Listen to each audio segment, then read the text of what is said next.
This is the 65cc, 7 to 10 years, the all ages underway. And it's a great start from all involved. But Patrick Butler on the inside, the best of them all. And Butler will lead him away in this 3-lap event. So a good start from Butler as one went down in a big way right in front of the field, who was sitting in 3rd place as well. So drama already, and we haven't even cleared the first 2 corners. And a rotten luck as we try and get a number of who that was. The leaders changes now. Jake Rubens on the 547 who leads away from Patrick Butler in second on 218. So the Yamaha leads from the Husqvarna early on in this 3-lap ordeal, as the sprinklers are even still on as well. Menier wasn't the winner the first time around. That was Patrick Butler.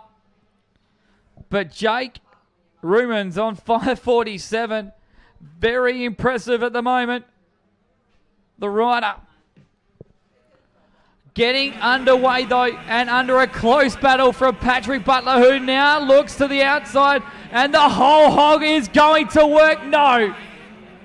Holding back Rubens on a great job on Patrick Butler, as both riders are now skipping the inside route and staying mid-track, trying to keep the momentum at bay. But Rubens, who looks to be the second winner in 2 races, has got 2 laps remaining this time by. And these 2 have cleared anyone else, as they're light years ahead of the rest of the field. Your leader is Jake Rubens from Patrick Butler. Second place is Sonny Pellicano. Then we go back to Mason Brown, who leads Caden Menier, who's back in 5th place. And it's Connor Weiss in 6th. Chance Napier, Devin Buckley. But the leaders is a race in 2, with Rubens holding Patrick Butler where he needs. And we may have a new overall winner in the 65cc all ages for today's action. But we're still not through race number 2 for the 65 all ages. Gotta be impressed with the Yamaha though, who's been able to really step up his game in this one. And that's what he needed to do, with Patrick Butler dominating in the rerunner moto number 1 that ended up in a bad way for one rider. But Patrick Butler, who was able to bounce back and take the win in that one, has got all the work left to do, and so does Caden Menier as well, who runs in 5th place behind the leader of the 7 to 10 years, which is Mason Brown on bike 658. So Rubens, who looks like he's actually opening up the gap on Butler. Who would have thought that after the stormy run we saw from 218? But it's what's happening so far in this one. Butler just hasn't had the answer. He's had the pace, just unable to get anywhere close. And with 1 lap to go, this could be a surprising run, with Caden Menier now back in 3rd place. He has really closed that gap quite dramatically as well. Well, this could be interesting come race end for those top 3. Sonny Pellicano still runs in the 4th place, with Mason Brown rounding out your top 5. Back then to Connor Weiss in 6th place. But it is a 3-horse race right at the end. of this moto number 2 as here it comes. Jake Roberts trying to lap competitors as well. This could get interesting. Has he got enough to hold on for one final lap? And also the question, will Menier get past Patrick Butler? It's one thing to get close to him. It's a complete different to get by. And maybe, just maybe, the 104 has got it right. He was 5 seconds quicker than Patrick and Jake Rummins. So anything is possible for second place. But very impressed with Jake Rummins, who will have a couple of lap riders that may slow him down. And look how close second and third have got with a couple of corners left to run. And another one where you hold all dividends until they come across the line. Here comes a charge from the Light Brigade with 2 corners to run. Patrick Butler is there, so too is Menier. But can Rummins hold on? Butler went to the outside. That wasn't what he meant to do, because diving across, it's going to be Rummins, Menier and Butler. Great run at the end. But holding on will be Jake Rummins, who wins by 0.960. Yes, 9/100ths of a second, 9/10ths of a second. Will he win? 9/10ths was the win for Rummins over Menier, who was 6 seconds quicker than Butler and Rummins that time around. The all-up time was a 6 minutes 27.099, 6:27.099 for the 3 laps.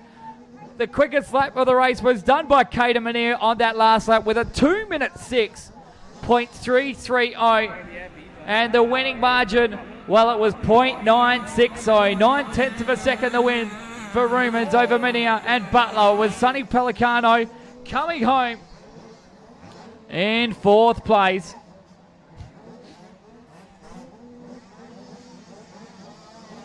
As the rest of the riders come across the line. Big round of applause to the rest of our field. But the win was a barnstorming one, and a very surprised Jake Rummins. The Yamaha takes the win as we move now to moto number 2 for the 85 to 150, 12 to 16 years. Indeed, mate. I've never seen you get so excited. That was a beauty, that one, and absolutely awesome stuff on the racetrack for us. All right, we've got Bailey Smith out there ready for the next one on bike number 51 for Choice Suspension and the BP service station in Southwest Highway in Harvey. Dylan Walsh riding bike number 61 for Mandurah City KTM and Motul. Isaac Atkins riding on bike 72 today for Gear and Spec and Savage Motorcycles and A+ Limestone. Charlie Bartlett on 123 for Track Transport, Smith Racing and Lancelin nominees. As well, we've got McKinley Orr, Tyrone McNally and on-starter Mitchell Ackland on bike 167 for one of the collie riders for Great Southern Diesel Service. Kai Smith on bike 187 for Pedal Play. Reese Brower on board the Honda for Growfield Construction Consultants. Yep. Max Devery on bike 192 for Diesel Lock Logistics here. We've got Brody Taylor on board the KTM from out of Carnarvon. Kai Pratt for WT Design Studios and Auto Inspect Services. Zane Garraway, Cody Richardson's out there. Tate Paganini for Steve's Menswear and Manjimup. Deacon Pace looking like he's the goods out there for Diamond Glass, Quick Toe, Inner Metal Recycling, looking after Deacon Pace, and Taj Reed on bike 675 for Rainmill Motorcycles out there in Boulder Road in Kalgoorlie. Ready for the run this time around. It should be awesome for event number 20, which will round out, of course, as Morgan has already said, to get us on to event number 21, which will be the 3rd and final round of the race meeting here this afternoon. Terrific stuff. 5 second boards out. Everybody in position. Last rider has just gone back in through the grid. and they head back in here. One of the riders never got going was Brody Taylor. That is for sure and certain, but already not wasting any time, and I reckon probably a pretty quick starter out there would have to be Deacon Pace on that occasion here as they make their way on the double back section heading towards the canteen area again. They charge down the back straight, over the stutters they go. Gee, they get a bit excited. The guy out in front is bolting along as they get up to the sandy side of the track, and the rider that never got going in that group, as we have a quick look-see down the bottom here. How did we miss that one? I don't really know, but never mind. Sorry about that. A couple of people running across there to try and sort out the situation, but the rider down in a fairly big way over there on the track. No, that was a rider that wasn't even in the race. He was 516, who's actually not in this one, so he was in the race beforehand. So no too stressed about that one. So if you don't know what's going on, but it was, I think, Devon Buckley in the Husqvarna, but nevertheless, we're still running on with this one. And can we say it again? It's going to be Dylan Welch and Deacon Pace. And a surprising run, really. Well, not really, because it's exactly what we saw in Moto number 1. But just with roles reversed, because Deacon Pace is now in front, and doing the work is Dylan Welsh. This time around as well, race distance is a lot shorter. And, well, Pace ain't too scared to run the rim at the outside, and that allows a look to the inside for the 61 machine, who just isn't close that time around. Good run from Pace, holding on Dylan Welsh. Roles reversed from what we saw in Moto 1. Yes, indeed, and Dylan Walsh is right on the JOB out there at the moment on the race circuit and trying to make that big manoeuvre up on the inside, possibly the best place to be at the moment. He looks to be ready to pounce. Should the guy in front make a mistake, that's probably not likely to happen. And Deacon Pace opens up probably about a 2 or 3 bike length lead at the moment. Just some awesome riding out there. And back in third, we've got Isaac Atkins and Raoul Selway making up the top 4 at this stage. But awesome stuff, and I think Walsh is about to pounce. Welsh is about to pounce. He tried to look to the inside, but Deacon Pace is just covering his tracks. The run, though, from the 61 to the outside on the back straight. Tried to choose the outside line, which sees him get the inside, but he just wasn't close enough to make the move just yet. But can he hold on? That's the question you have to ask. And with what we saw when it comes to being gassed down as flat as you can, the 61 has the pace to get around the outside. Yep, they both seem to be pretty well the same power out there at the moment, but I think probably Dylan Walsh has just got a little bit in reserve out there at the moment. I don't know whether Pace's bike's going flat chat at the moment, but that's the way it looks at the moment. Well, it looks like more that Pace is just covering his tracks with what he has to do. Because when you're leader, obviously, you just have to be where your rider wants to be. Yep, there must be a rider down there, the clerk of the course, and the Ambos running across the track there very quickly indeed to see the situation over there, down behind the bridge there where we haven't been able to pick it up. And at this stage, everybody in control of the situation. So when we find out what's happening down there, we'll let you know. But at the moment, Walsh still trying to get past Pace out in front, and that's certainly a hard ask just at the moment. Exactly right. And you've got to be impressed with these two riders all weekend long, because it's just been a sort of situation where you go, well, we don't know actually who's going to win out of these two because it's just so close. Yep, and I think Deacon Pace realising now that the rider is right up behind him and is certainly going to make it very interesting here. He went quarter track high, that time around, and there wasn't much room on the inside, but he almost, Walsh almost tried to work his way through up on the inside here. Now he's forced up wide, and Walsh suddenly now has turned up the pressure just a little bit. Well, he's not as close as what he was last time of asking around this straight, as the 493. He's stuck Cody Richardson, the Ocean Edge Carpentry, and they're side by side. He can't get past the yellow flag, but this has helped him out so much because he's right on that back tyre. So the fallen rider of Cody Richardson, the KTM here from Wanneroo, was parked across the track as well. Indeed, and this is just an awesome ride by the guys running 1 and 2 at the moment. They've got right away from the rest of the bunch at this particular stage, and certainly Dylan Walsh wants to get past. Pace is not about to let him move through on the inside or the outside, and it's going to be an interesting scenario here as once again we move up to the old lap rider situation. I'm fairly sure involved in that lot is going to be a lap rider in a moment or two, and there he is on the scene now. I thought Pace went down there because his head bobbled in and out, but these berms a little bit higher than the head as Welsh went to the inside, but right around the outside. He just wanted to keep that gas as planted as he possibly could, did Deacon Pace. That's sometimes what you need, just to be on the gas a little bit more early than your counterpart.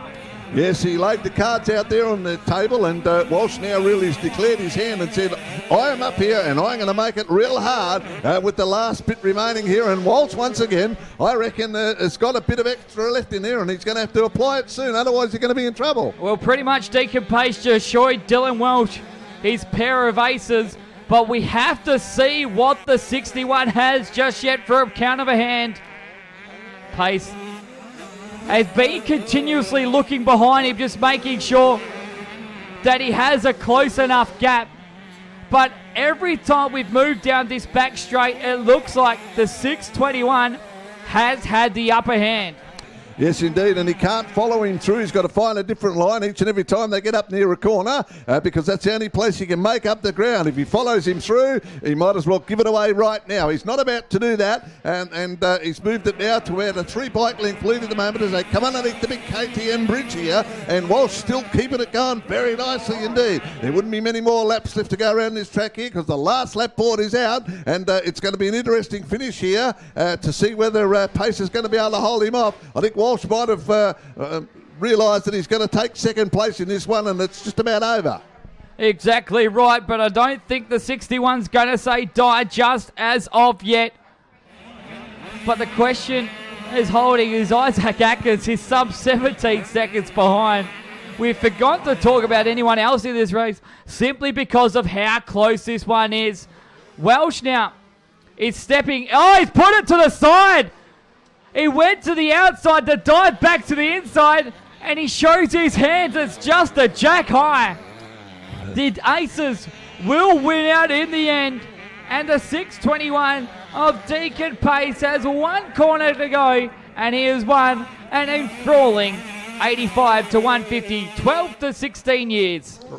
Beautiful finish there, the waving checkered flag, and an exciting run there. I don't know whether Walsh has been able to pick the machine up and get it back onto the track or not. We'll have a look in a moment or two. That waving checkered flag again for the guy out in front. So excited there, and of course we got one on the screen, one on the track. Makes it very interesting indeed. Walsh is up high, and he is going to take that second place. But by gee, Isaac Atkins is the rider that's moved up there and fairly close up in third at the moment. Well, it's nowhere near into third place anyway. He still finishes sub 27 seconds behind the race leader, 21 seconds behind Deacon Pace, who fell down, with Bailey Smith coming home in third. Ryle Shalway rounds out your top five. The all-up time, 6:57.918, 6 minutes 57.918 for the 4 laps. It was Pace, Welsh and Atkins. The winning margin was 6.848. And the quickest time done on the second, and in fact the last lap by your race winner with a 1:55.165 going the way of Deacon Pace.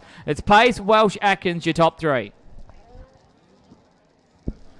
That rounds out all the sprint races for round number 2. We now move on to moto number 3 for the 50cc demo. Back to the kids for this 5-minute affair.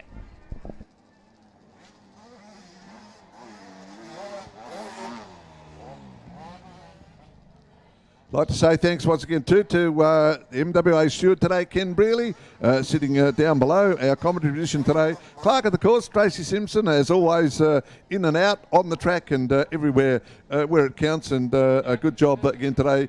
Tracy Simpson, Kerry O'Leary, the race secretary, been hard at work, and we'd like to thank too Johnny Brown and Dwayne Kings for looking after our machine examining side of things today. Medicaid is always looking after the first aid, and thanks once again to our old friend Megan Andrews, who's looking after the adjudicating section side of things here today. And thanks once again to Sharon Rikers and Ranji Marie Kings looking after the transponders. With a reminder to all the riders that are competing today, make sure that you put your transponders back in the boxes provided for you today. Otherwise, it will cost you big money to mail them back to Motorcycling WA. So please, if you've got a transponder, make sure that you drop it back in the box provided. Thank you very much to all our Motorcycling WA officials that are here today, and of course WAMX, and thanks once again to Motorcycling Australia, the peak body involved in motorcycle riding in Australia. Back with the 4 to 9s in the 50cc demo group. This race will be run over a distance of 5 minutes. So we've got 5 minutes of action out there, and it doesn't take long in the 50cc demo group. They run on the abridged version on the track. Nate Chittick bike 1, Evan Foley's out there on 11. Hunter McGiffin Singh riding today on bike number 13. Hunter Davies is up there in this group. Jax Cuttress, Cooper Doyle, Jesse Erie, Kent Ackland. And of course we know that Kent rides for Great Southern Diesel Service, Jai Bathurn, Cooper Holden, Holly Barford for Dirt Girls Clothing, Kalani Fisher, hope I got that right, maybe it's Kalani Fisher, Brax Mannion, Kaylee Crackle, Ryder O'Grady and Jackson, the two twins on T1 and 2 together. And of course they've got going Hunter and Nia out there as well in that group of riders for event number 21 today. So we're on to the final part of the program here today. Been absolutely awesome. I do hope you've enjoyed yourself here at trackside, and of course everywhere else that you might have been watching or listening to us here today at Wanneroo, the home of the Wanneroo Junior Motocross Club. And of course they breed the champions here at Wanneroo. There's been some absolutely awesome champions over the years that have come through the field in the ranks of racers here in Western Australia, and a lot of them from this very track.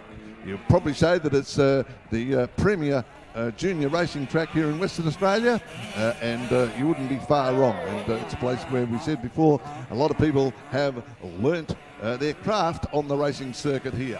Well, Evan Foley, I think he's been at it most of the day, being in front for Blueprint Interiors, and once again he is just about bolted away from this group. Back into Brax Mannion, who's got going away nicely. And in this lot now, we've got a newcomer in Jai Bathurn on board the KTM, doing so very well at the moment. And this young rider back and forth, getting pretty heavily involved with this side of things out there, which is pretty good for this group. And going through there is Hunter McGiffin Singh, riding today for Grip Security. And remember, these guys have got 5 minutes out there to get themselves organised and see who's going to be in front for their third and final start for the day. It's trailer time for them. They'll put them on the whoops. Oh dear, right in front of us here.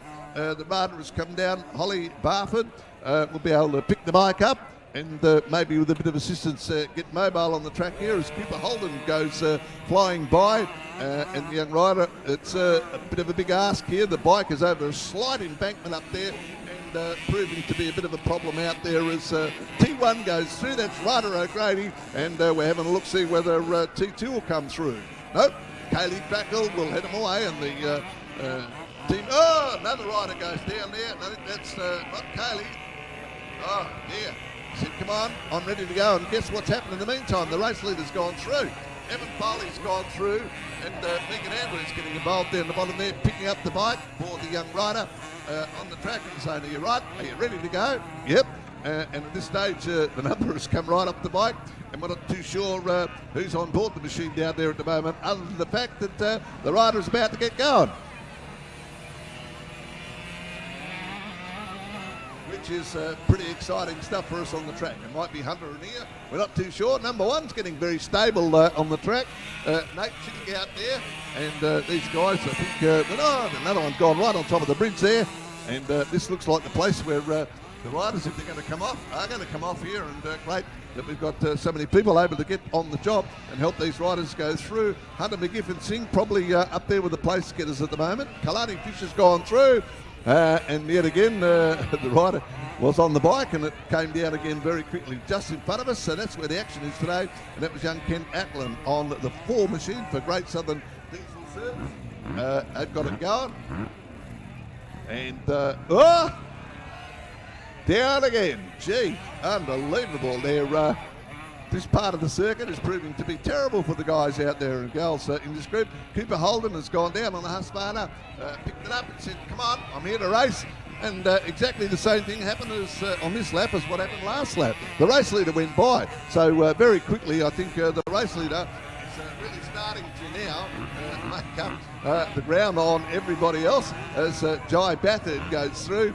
And, well, the race leader has won just about everything today. So Brax Mannion, I think, is up there probably in second position. And that'll be Cooper Doyle just going on through there. But very quickly, Evan Foley is the one that has certainly got that blueprint interior machine working well for him. And a couple of them still having a few issues getting up over the hill. One of them is young Nate Shittick.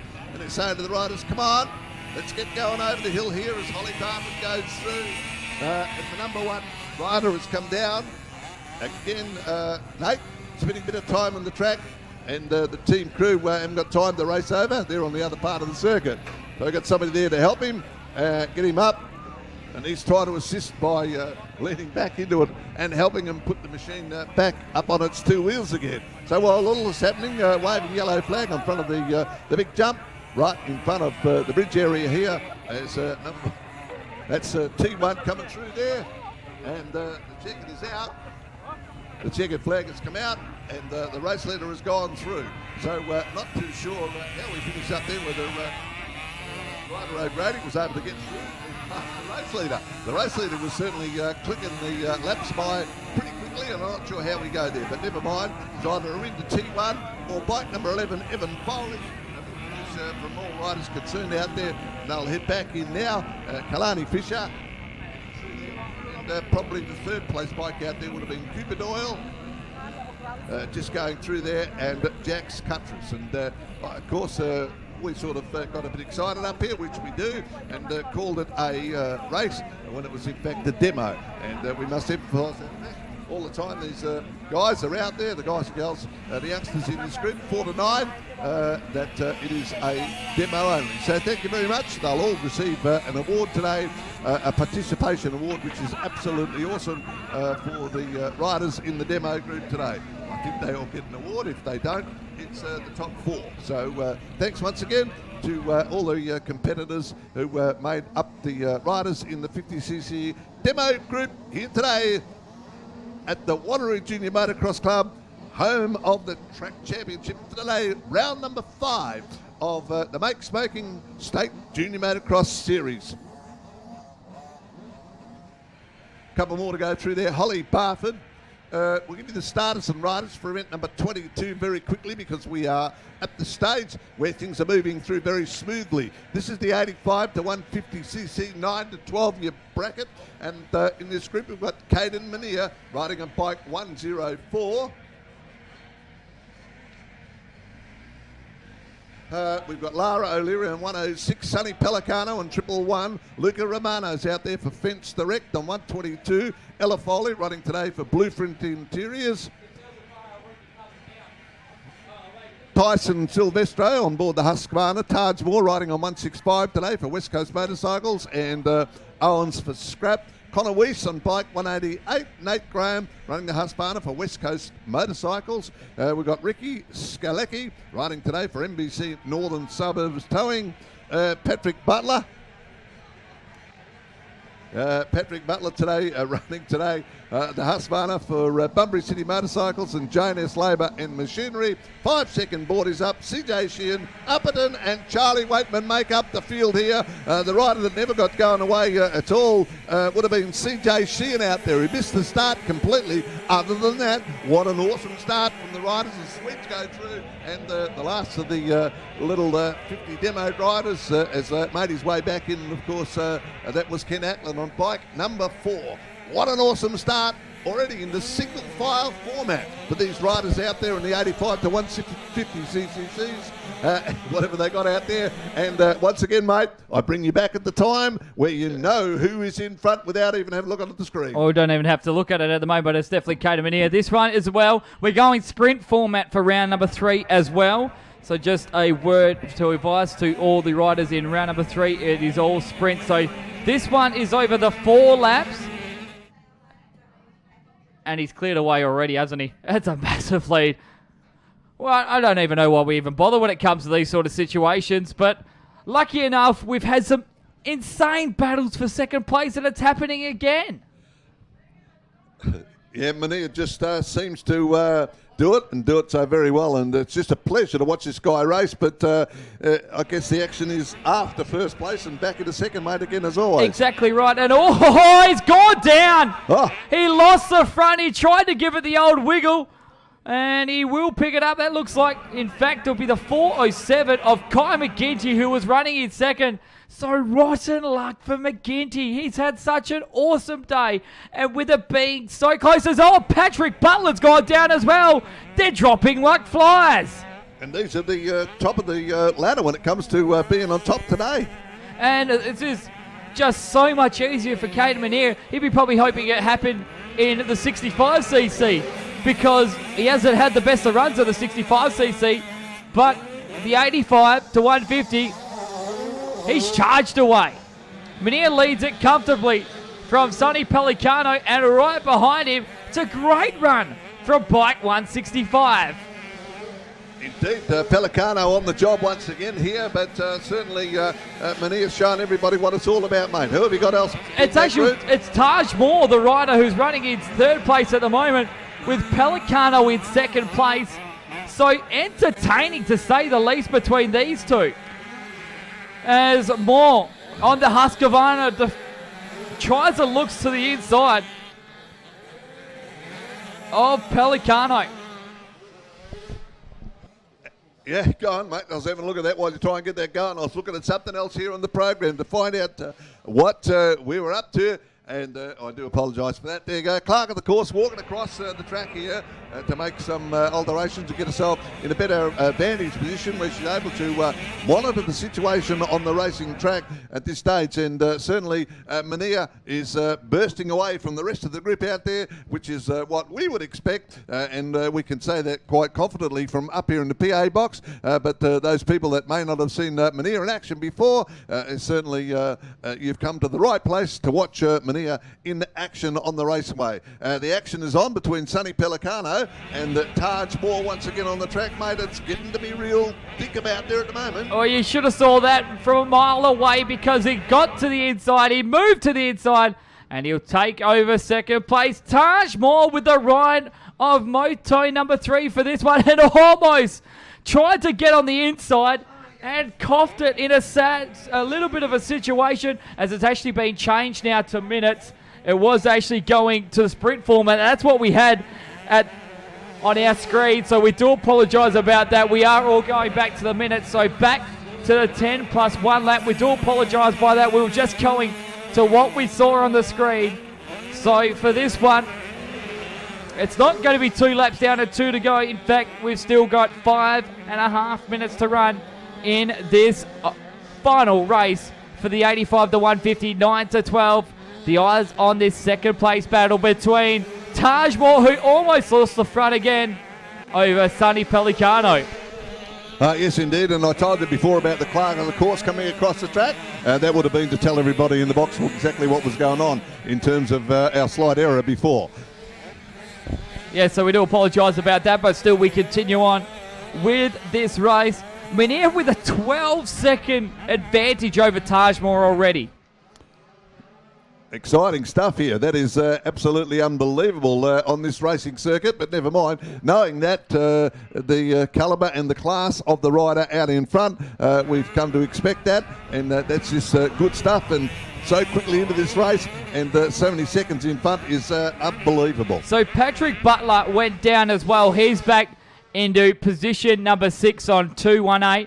And there was another rider that went down as well in the earlier one, who was running in second place when he went down, and looked like he just couldn't get the bike back up and running. And that was the 407 of Kai McGinty. And McGinty is now right behind Butler, with Butler the faster of those two. And in fact, Butler is the 4th quickest rider out on track, but not as fast as these two, fighting it out for second place, with in fact looking like the 165 of Taj Moore is clearing away from Sonny Pellicano.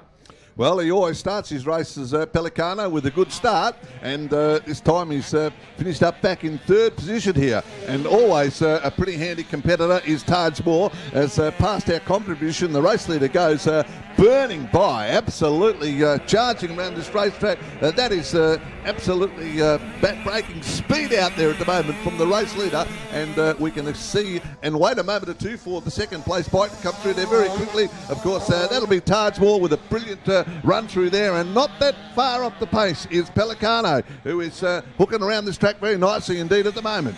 Exactly right, and Moore again was quicker, as Butler still hasn't been able to lift out of 6th place, and so too McGinty. So they still run 6th and 7th, but it looks like that the battle for 4th, 5th and 6th is a bit more exciting than what we're seeing at the moment for 2nd and 3rd.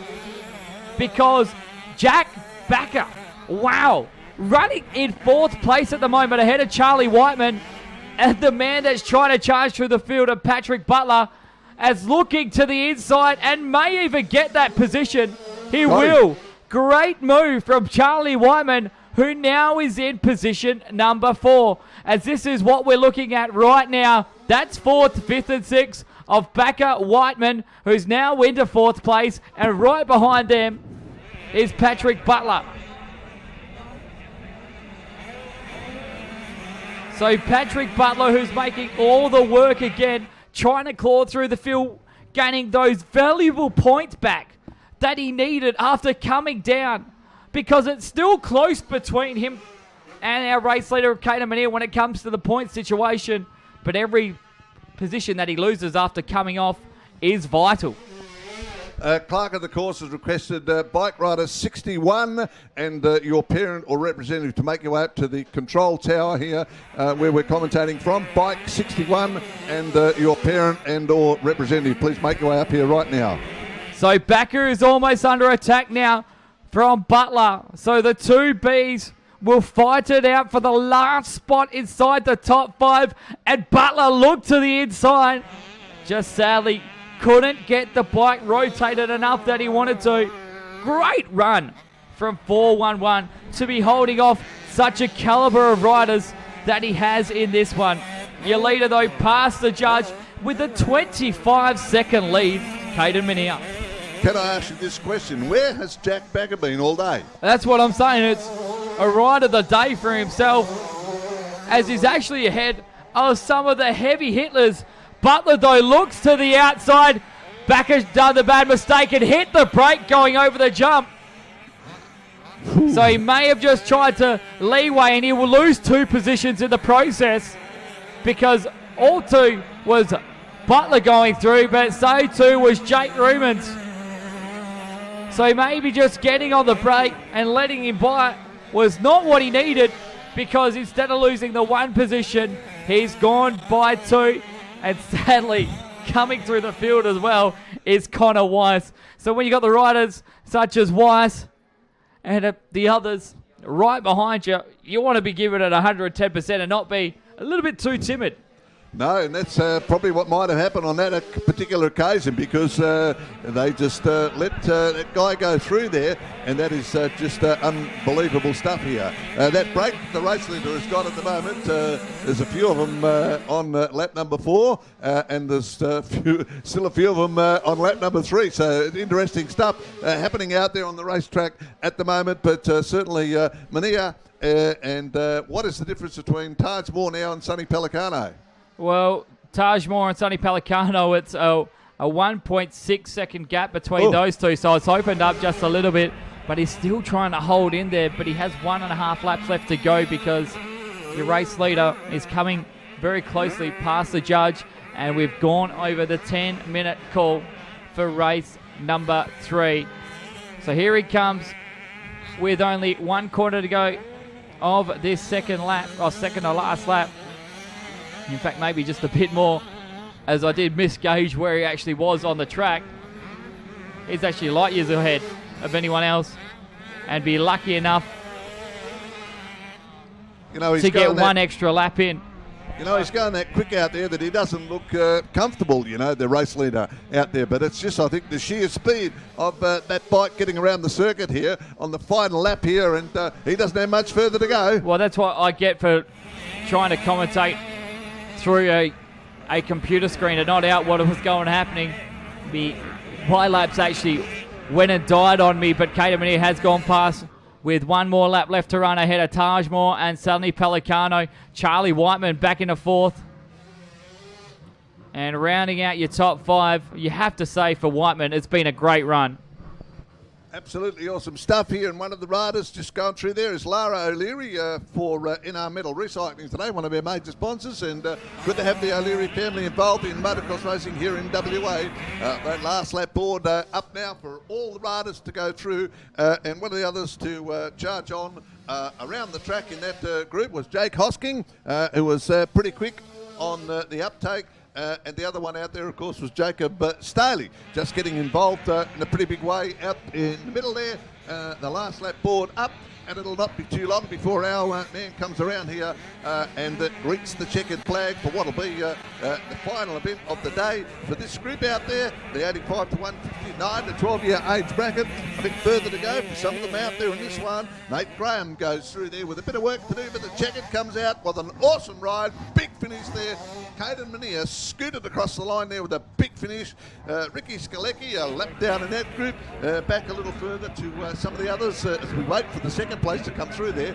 Indy Radcliffe with an absolutely awesome ride in that group there. But the race leader already back in the pits and dismounting off the bike and said, well, it was pretty easy work from me, and it certainly was. And guess what? He said, that'll do me. Someone else will take the bike back. I've had enough. I need to go and have a rest somewhere else. There you go. A big finish there as well. Tajmore has jumped up there in the action and taken it for second spot. And a big finish from Sonny Pelicano, who bolted across the line there in what would be third place, of course, obviously in that one. A couple of lap riders there. And a big finish there in the latter part of the journey there to Patrick Butler, who's got through to be into 4th. So we'll get the unofficial placings now as they went across the line there, if we can right about now.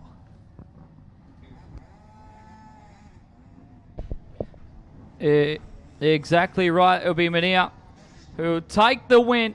And convincing Tajmore, though, what a run. So too for Sonny Pelicano, Patrick Butler, Charlie Whiteman. Jake Rumans will come home in 4th place. The winning margin was 33 seconds. It was 33.879 seconds to be exact, with the quickest lap of the race done at 2 minutes 1.489. 2 minutes 1.489 by your winner, Caden Mania, as we now move to the moto number 3 for Boxline Industries. It is the 150 to 250, 13 to 16 years.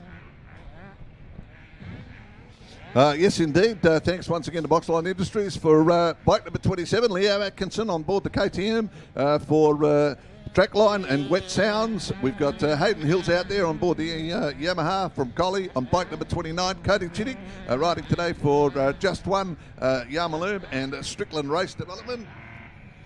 Fairly big operation here. Seth Manuel on bike number 59, Brock Flynn on bike number 60, Matt Lee on 78, the Husqvarna for CD Sport and Leisure, Jordan Johnson on bike 152.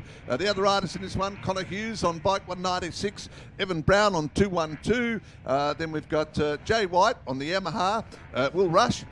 Not doing a bad job today on board the KTM from Esperance Motorcycle Club, riding today for Motomark, Dunlop, Primer Auto Paint and Raymore Motorcycles. Braden Pizzino riding on 367 today, the Yamaha for Wise Guys MX Racing. Riley Frank Hewison on board 471 for CJC Motorsport and Bomoto Oil. Jake Turner, who's been a real live wire today for Just One, Dunlop and Wormwell Civil. Ross Herron on bike 695 and Mitch Killeen to round them out on bike 848. And they're ready to go. In fact, they are ready and racing. And now an interesting start. there at the moment, and I don't think Brock Flynn got the start that he wanted out there. There might have been a few issues with the bike, but certainly they're away, and an excitement plus start to this one here. Let's have a look, see who has got out into the lead. That's right, it's not Plenty, it's got to be that machine, number 39 of Cody Chittick out there at the moment. We're trying desperately to get a few things working for us up here electronically at the moment, but what an awesome start, and a good one happening out there at the moment. The bike's lined up on the fence here from the last race previous, and I would hazard a guess that that is something to do with the machine examination or something, but that's where they've parked, and that's where they've left them. And once again, the riders getting going very quickly here, and I'm sure that I said last time this group was in action, they got going pretty quickly, mate. So it must have been Chittick that won the mark to start. It was definitely Chittick that won the start, but it was Brock Flynn that won the race last time around, and that was the one that was an absolute lungbuster from start to finish. But 16 riders greeted us for the start of this final race. Race number 23 on our event program. 7 to come after this one. Thanks to Boxline Industries. At the moment, your leader is Cody Chittick. Brock Flynn's the one that's giving chase. So too is Liam Atkinson. So we may have 3 different race winners if Atkinson can get up. Chittick won the first one. The second one went to Brock Flynn. And at the moment, in this endurance, it is bike number 39 who's got a sizable lead over the rest of the field as he comes to complete lap number 1. It was a fast pace for this opening lap as well from Chittick, who heads up from Liam Atkinson. Third place is Jake Turner from Brock Flynn and Seth Manuel. So a great start though from the Yamaha, who has a convincing lead of 2.04 seconds. You could just about see the look in Cody Chittick's eyes as he went past our competition out there at the moment. He's decided that this is the race that he is going to dominate, and he has got going there, and he is absolutely bowling along very nicely at the moment. This is a tremendous ride by Chittick, and like we said, I'm sure that he set his mind on saying, I'm going to win the third moto of the day, and I'm going to do it very well. And if I can get away to a good start, then catch me if you can. And at the moment, he is just giving it the best shot he can at the moment, and totally and surely getting away from Atkinson at the moment, who is back in second position here, according to the way things are riding it there at the moment. And what a lead from the race leader. Oh, yeah, getting up over those big tabletops there. And the only thing that may be happening is Atkinson is keeping up the pressure right up behind him at the moment in second position with an awesome ride as well. But Cody Chittick is totally demoralising the field out there at the moment, and just proving to be an absolute marvel in the dirt here today at Wanneroo Junior Motocross Club. And there we go once again, just showing you some of the graphic shots of the lead that young man on bike number 39 has got on the racetrack at the moment. It is awesome stuff here. Atkinson still providing the pressure right up behind him there on the racetrack, but probably a couple of seconds off the pace at the moment on the racetrack. Boom, boom, boom. Another lap in this one here. There's the lead that the race leader has got over Atkinson at the moment. So Atkinson keeping up the pressure. Gee, went very wide on the corner out there. The guy that's doing okay at the moment with a pretty good run is 59. Jake Turner's got himself up there in the third position at the moment. You've got to know Jake Turner by the red and black colours of his racing suit out there at the moment. And Seth Manuel is absolutely switched on. They're ready to make a pounce if Turner want to move up the track. And, the young man on board number 59 missed the jump completely, went round a tree, off the track and got back on there. While all that happened, Turner opened up a pretty good lead. Did you catch that one? I definitely did. It was a 2-second gap now between Chittick and Liam Atkinson, with already 5.5 minutes to go. So this has been a quick sort of race. As already said, Will Rush in this final race always seems to close that gap between himself and the rest of the field. He's up to 6th place now. Jake Turner runs in 3rd. And the man on screen, Seth Manuel, running in 4th place. Is only 0.4 of a second that time round behind Jake Turner as they went past the line. So Manuel ready to give the 6:04 a run for his money. In fact, it looks like he's actually got past. I would say he has. So Manuel now into 3rd place on bike 59. Absolutely unbelievable, the race leader, but Atkinson is totally devoted to trying to get past the race leader at this particular juncture. I don't know whether that's going to happen on the track at the moment, but one thing for sure and certain, race fans out there at the moment, Atkinson is going to give it his very best shot and try and bowl over this race leader at this stage. Exactly right. It was a gap of 2.4 seconds the last time of asking. Now it is 2.1. So they're both in the 150s. Atkinson played a 150.1 to Cody Chittick's 150.5. So he's on pace to be able to catch, but it's always one thing to catch, it's another to pass.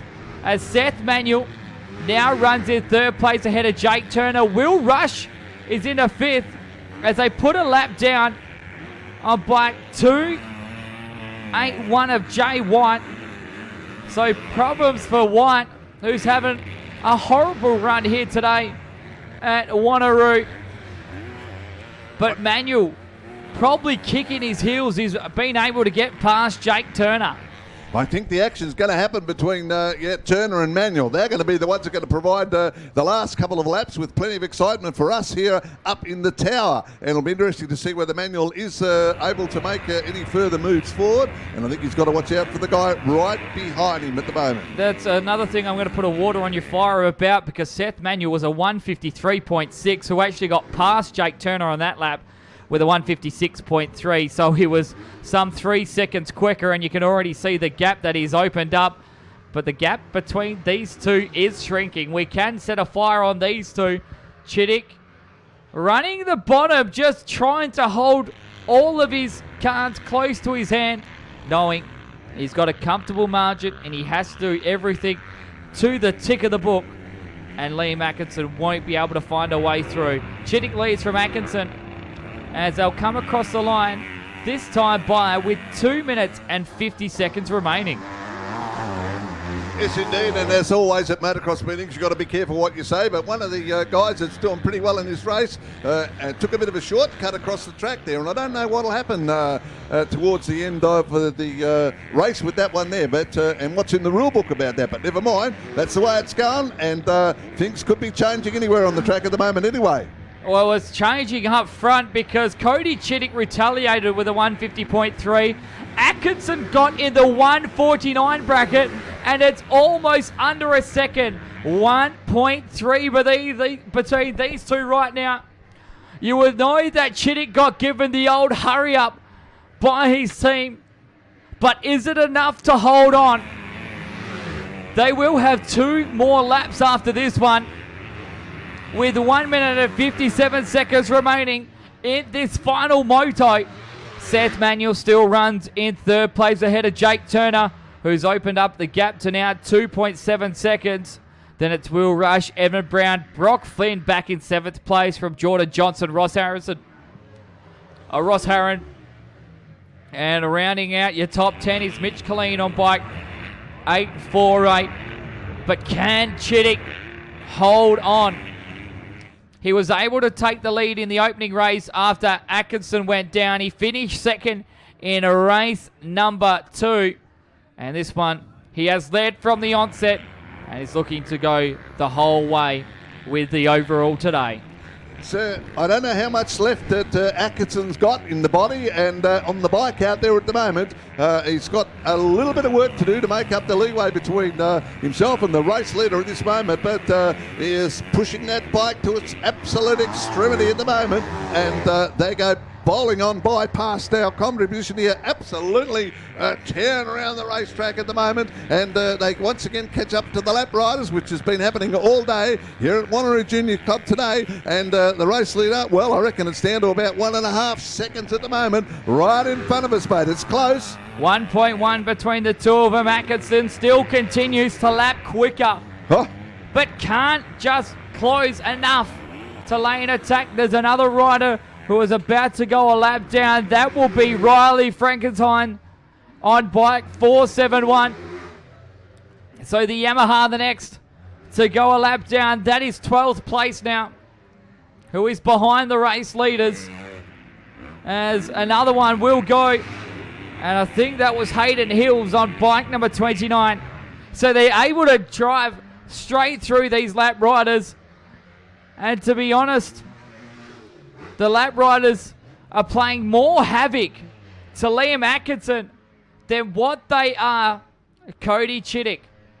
And what's happened when they have these passing manoeuvres, they got to do it at breakneck speeds, because obviously the lead bikes and the second place bike are going flat chat, and the lead bike obviously the fastest one around the circuit, and the lap riders are going at their own pace, and it does make it very interesting. So they have clicked over 10 minutes. So next time Cody Chittick comes around, he has got one hand on the overall for today. Just needs to make sure he's able to negotiate this final lap with absolute ease. The gap has blown out. And with one to go, it is all Cody Chittick's to lose. Did you tell me that the pit board came out for Chittick to tell him to watch out who was behind him or to get going? No, I did nothing like that whatsoever, because we don't make any mention about that, because that is secret between the rider and the man trying to give him his board. I think the pit board has come out for Chittick, because he is riding now faster than he was previously on the race circuit. So he's getting going very quickly out there. Well, he was lucky, and he was helped out by those lap competitors. His lap times actually were slower than anyone else he's had before. He was just helped out by the way Atkinson negotiated the lap riders. And a gap of over 4 seconds is unable to be held off. For Octane Fabrication, this is the last lap for the man who's taking the overall in his name with these last couple of corners. Cody Chittick, a comfortable lead. Obviously, he's got enough now. Has he got enough wins on the day or points on the day to take out the number one on the podium? Well, as I said, he won Moto 1. He finished second in Moto 2, only being defeated by Brock Flynn. So the overall definitely will be going his way. A good run for Cody Chittick today, as the yellow flag even will help him out even more. As where is Liam Atkinson? He's a long way back now.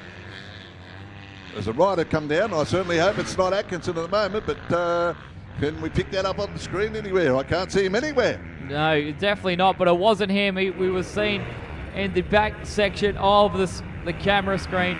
But nevertheless, 2 from 3 ain't so bad. Cody Chittick will be the winner and the overall for the Boxline Industries. 250, 13 to 16 for round number 5. Second across the line will be the way of Liam Atkinson, with third place. Seth Manuel should be up there amongst that lot, running in third if he hasn't run into trouble, but it's a long break back to the next rider to come through. And it will be Seth Manuel on bike number 59 who will come through. So Chittick will win from Liam Atkinson, and third place goes the way of bike 59, the KTM of Seth Manuel. The winning margin was, well, it did blow out in the end. It was a 10.153 second win for Cody Chittick. And the fastest lap of the race was done by Liam Atkinson with a 149.613. Chittick, Atkinson, Manuel, Jake Turner will come home in fourth place, with Real Rush rounding out your top 5. I always say when you get up into that second position, you know, you've got to watch in front and behind. And Atkinson proved that he just had to give it his very, very best shot out there on the race circuit and try and look over the shoulder to see who was behind him. And, of course, try and make do with the leader riding extremely well out there on the track at the moment. So it's a pretty good ride from those riders. And once again, our people down below having a bit of a check on the bikes as we wait for the quads to make their way onto the circuit here. Any thoughts on the final event, mate? How do we know who's having a look-see at us today? We're getting any messages through? Waiting to just, don't forget, if you are watching on 4 Style, the Facebook page, 4 Style Riders, give us a shout out. We want to hear where you've been listening or watching in from. We did say earlier on we've got listeners and watchers all the way in New Zealand, Tasmania, even in the sky as well between Perth and Sydney. So they're watching from all corners for this round number 5 of the Make Smoke History Junior State Motocross Championship. Don't go anywhere just yet. We're still a long way from home, as watching as well from Kojana and that is Christiane Robinson. A big shout out and a happy birthday to Tate Paganini on bike 520. So happy birthday to Tate. That's from Katie Stubbs. Well done. It's good to see that our coverage is getting live all over WA, at least at this stage, and probably the people over the east would be just getting ready for their tea, so they wouldn't be interested in what's happening here at the motocross meet for today. I don't know. Watching TV at dinner time is my favourite thing, so obviously they may be watching, but nevertheless, set for a starting quad 90cc, the final moto for themselves as the sweep comes through. This will be race 24 on your event program. The calm before the storm to the 5 second goes. We wait for the drop. Set for a start in moto number 3, and it's a grand old dispatch. But what more can we say then? Bike number 16, Jack Lobb, will lead him away. But we've had an exciting day watching this race for second place. Well, I think the quads have done very well in this championship round for 2019 each and every time we've been here, apart from a bit of a blemish with that group at our meeting at Beverley when the track conditions weren't quite 100% for quad racing, but never mind, we got through that. But other than that, it's been excitement plus for all of our quad competition, and integral part of motocross racing here, the quads now. And of course, there's a fairly big group of riders up there. And once again, Jack Lobb proving to be pretty good in the group of riders out there, with Braden Porter, Harley Young, Sari Lowe, Rowan Schmidt, and Riona out there on bike 632, sponsored by RJ Smith Engineering in Narrogin. Exactly right, but a great start as well from bike number 16. We more cannot say that he's been dominant, really, hasn't he? So we continue to look through who has actually been in and watching on today. We're watching from Albany, Kojin up everywhere in between, even New Zealand and Mandurah as well. Saxon cheering his brother on in Mandurah, that's from the Code family. So this is awesome to see. But lap number 1 is completed as we've got a side-by-side battle again for second place. And this time it's Braden Porter who leads Harley Young. Last time it was Young that got the better of Porter. Now Porter is trying to give Young a bit of the medicine that the 87 gave him all race long in race number 2. As here he comes on the outside, trying the moves and sideways as well was Harley Young, and as well Rowan Schmidt, Shari Leo, and Rowan Schmidt all fighting it out for 4th, 5th and 6th. So meanwhile your leader's gone into the sunset. Porter and Young again putting on an excellent battle. Just watching Harley Young there, like a sidecar competitor at a speedway meeting, the way that Harley leans into that machine and gets right off the seat onto the left-hand side or the right-hand side, whichever way they're going. Well, that's been taught the right way to ride a four-wheeler, because obviously you got to transition your weight. You just can't sit on the seat. And Harley had a good look at the inside as Porter missed Gill. Even threw it on the inside. I think she may have used a little bit of the infield, but nevertheless has got by Porter. So Harley Young, he may have used the infield, but who really cares when you've got a pass like that? And Porter retaliates and answers a call back to the inside. So Porter now to second place. Third, back goes Harley Young. As these two again going at it like gangbusters for second and third on the podium. Looks like the race leader is long gone, as you said a moment or two ago, and look at that. That fight is on for second and third again, and at this stage, Porter's got back in with an absolutely awesome ride here over the top part of the circuit there, and so they went over the bridge there. A fine ride there. He gets the outside line, and geez, doing it well out there at the moment. Harley Young riding that machine as best she can at the moment, trying to make up the ground of the guy out in front, which could be hard at the moment. Yeah, it's definitely not going to happen, but the two Smiths are going at it for fourth and fifth as well. While Porter and Young do battle for second and third, the Smiths do it for fourth and fifth, with loners at the front and tail of the field of Jack Lobb and sorry Lau, but nevertheless, this man has done it ever so easily, has Jack Lobb. But Porter, he looked like he missed gear in this same section earlier on, and that was how Harley Young got by. Let's see if he makes the same mistake twice, because he knows that Young is going to bounce at any sort of little gap that the 33 gives, and you can see he's just starting to play a little bit with the brakes. Maybe went in a little bit too deep and had to hit him again. That allows Young to be right on the back. We need a bit of Morse code from Young. Needs to just get on the back bumper and say, hey, look, I'm here. I'm back again. Or throw out the anchor or the rope to get a bit of a tow job over the top. Here it is again. Oh, and actually Young has got by as well. Yep. As I was watching the leader go past the line, Harley Young has got by Braden Porter again and almost lost it again. Wow, yep. Side by side, the position changes for about the 5th time this race. It's a drag to the line, but it'll be Porter by a bike length. That time around for lap number 3, Porter has led them all for 2nd place since the start. But Harley Young has got into 2nd place in every single one of these laps. And meanwhile as well, Rowan Schmidt is closing the gap.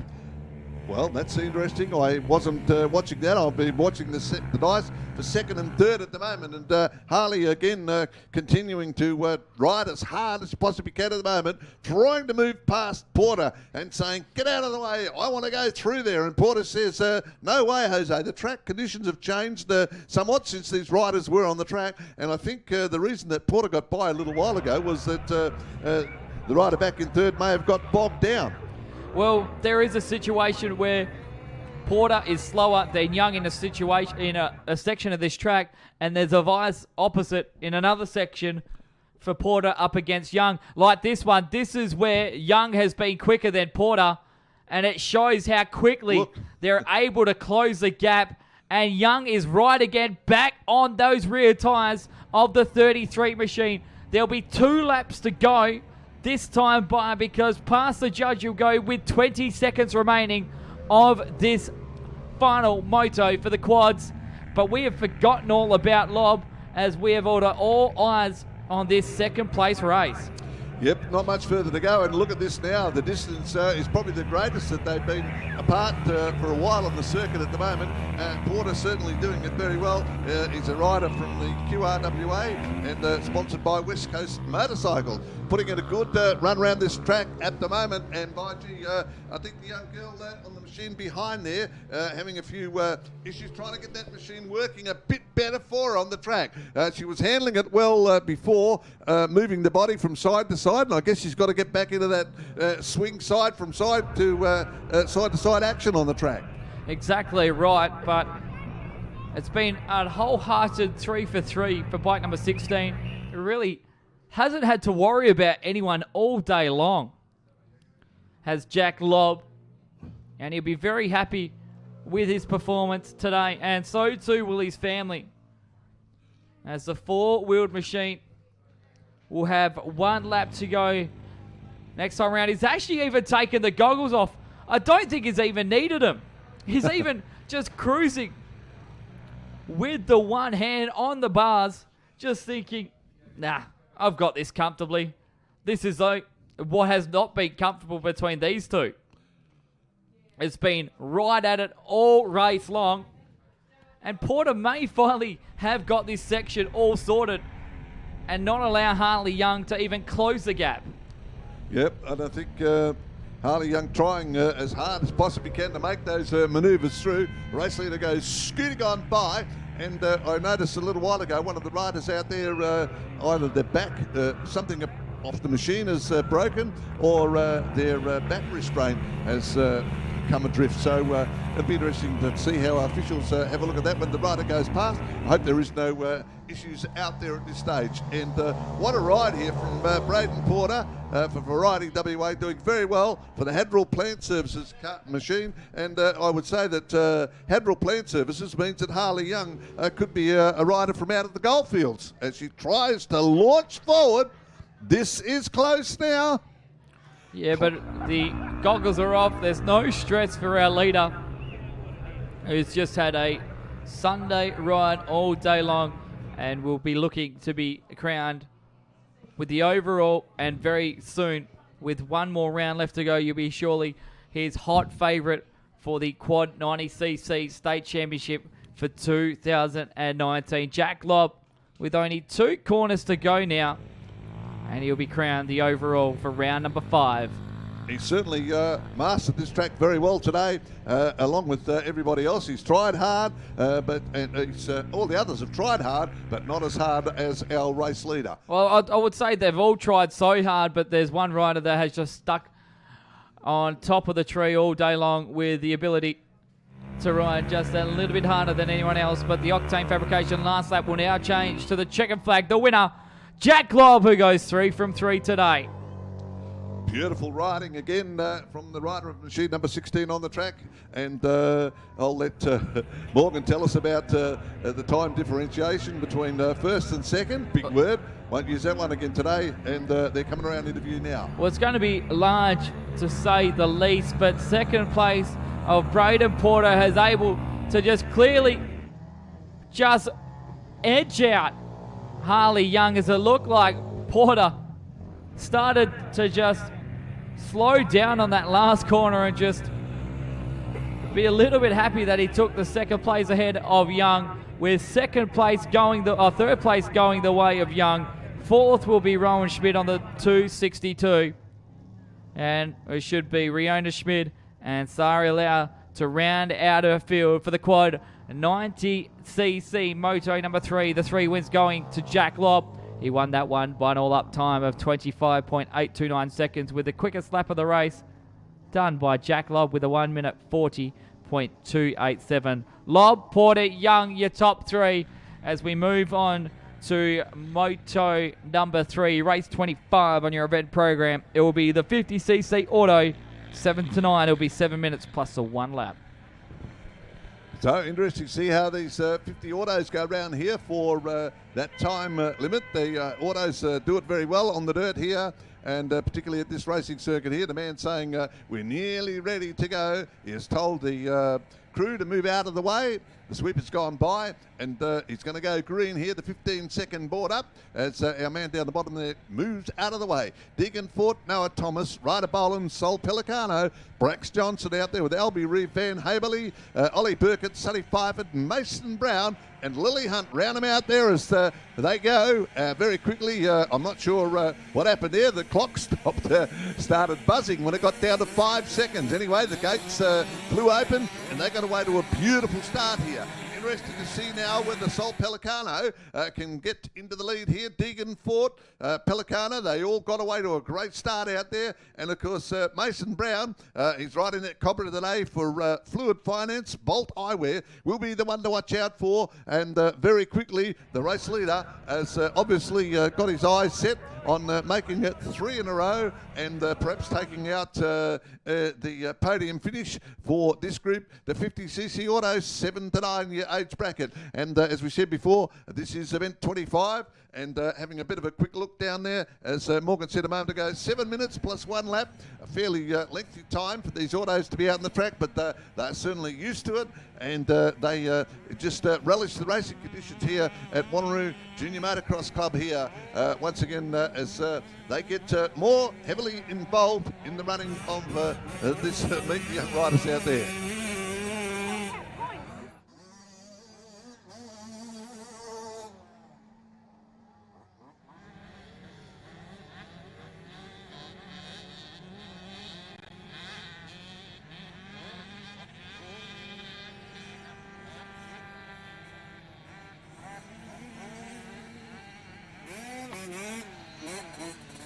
Well, great to see Nate Tomarini back in action again on bike 437. Have a guess. Tomarini has got going very nicely. So that's an interesting start here. 219 is I know, well, that's Charlie Butler or 219. It's gone in the pit area, but nevertheless, things are going okay for the riders here. They do the abridged circuit on the track. That is, they don't do a full lap around here on the big guys circuit out there, the 50cc autos out there. And at this stage, the rider is doing very well for Twisted Moto, PT Fabrication and Welding Services, and of course South City Boxing and Furious Bee Honey Company, looking after Nate Tomarini. Nate lives a little bit up the road here, and great to have him. They take a bit of a shortcut across through the Pine Forest to get home, and great to see the family involvement here. Mum's down the bottom doing a bit of work in the timing tower, which is great news. Dad doing the mechanical work on the bike at this stage. And there's the race leader, Mason Brown, as we told you. He bolted away right from the start here. Tomarini is in a pretty handy position at the moment. And I reckon Nate is up there, and Adam back in second spot, doing very well. Deegan Ford. It'll be Tomarini coming around pretty soon, I reckon. Gee, there's a bit of a change out there at the moment. Ollie Burkett has come up with the goods. And don't tell me that Tomarini's down over there somewhere. We're having a look. No, sirree. Fourth position at the moment for young Nate.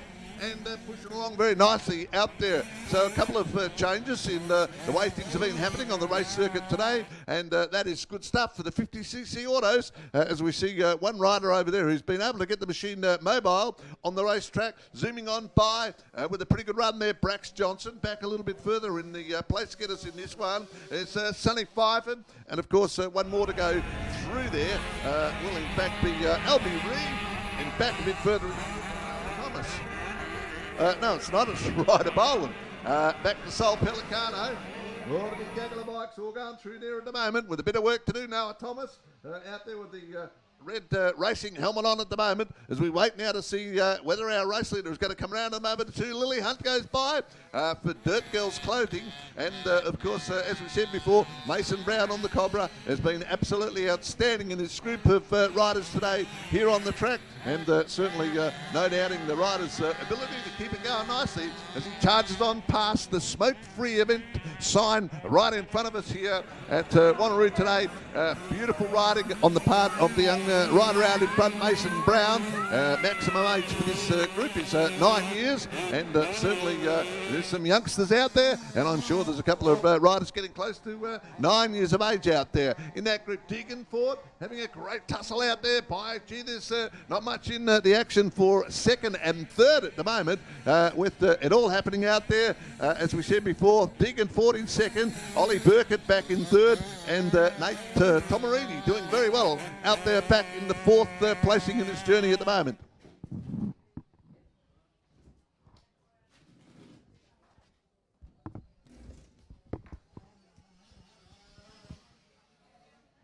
So that's Tomarini just going across the finish line here. As we mentioned before, this group of riders in the auto group will be out there for 7 minutes and 1 lap. So that's a pretty good break for our good people in and around the circuit here.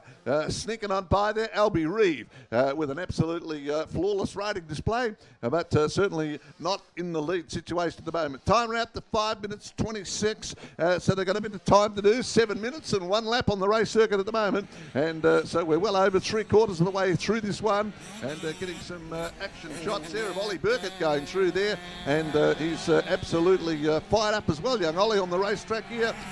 These are the guys that get going fairly quickly, the auto machine. So we've got Mason Brown leading out from Deegan Ford, Ollie Burkett, Nate Tomarini back in fourth, back to Albie Reed, Brax Johnson, Sonny Pfeiffer, 8, 9 and 10, Ryder Boland from Charlie Butler, Sol Pelicano, and if you want to round out the rest of them out there, we've got Noah Thomas, Lily Hunt and Van Hameley on the course at the moment, and they're at the 6-minute mark. So it'll not be too long before that last lap board comes up here on the race circuit at Wanneroo Junior Motocross Club today here with Mason Brown scooping the pool in this group, and hasn't he done it so wonderfully well on the racetrack today? Just been awesome, young Mason on board his trusty mount out there at the moment. A couple of them making some manoeuvres around the track here, but none better than Brown at the moment as he gets it in amongst the lapped riders out there, and gee, he's passing there with Absolutely some fine riding technique from young Brown out there at the moment, going through those lap riders there.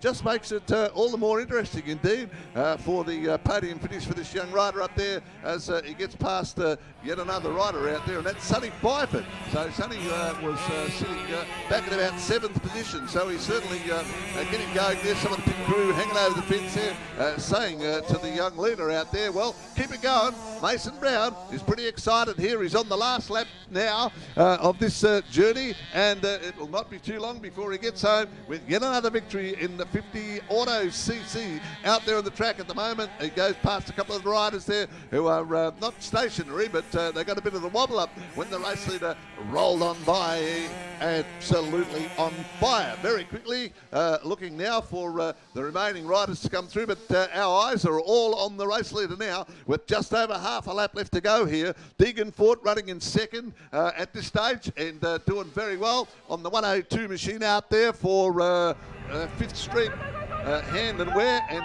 Just One and Scott Motorsports. As we said before, last lap board up now, and race leader, well, he doesn't have too far to go around this race circuit before he records yet another victory here in the 50 cc auto machines on the track here. And this young man has got a pretty good style about him here as he works the track very nicely here, up and over the big KTM bridge for what will be final time in this group of riders today, and he has had a wonderful day, and he would be pretty excited about things out there at the moment.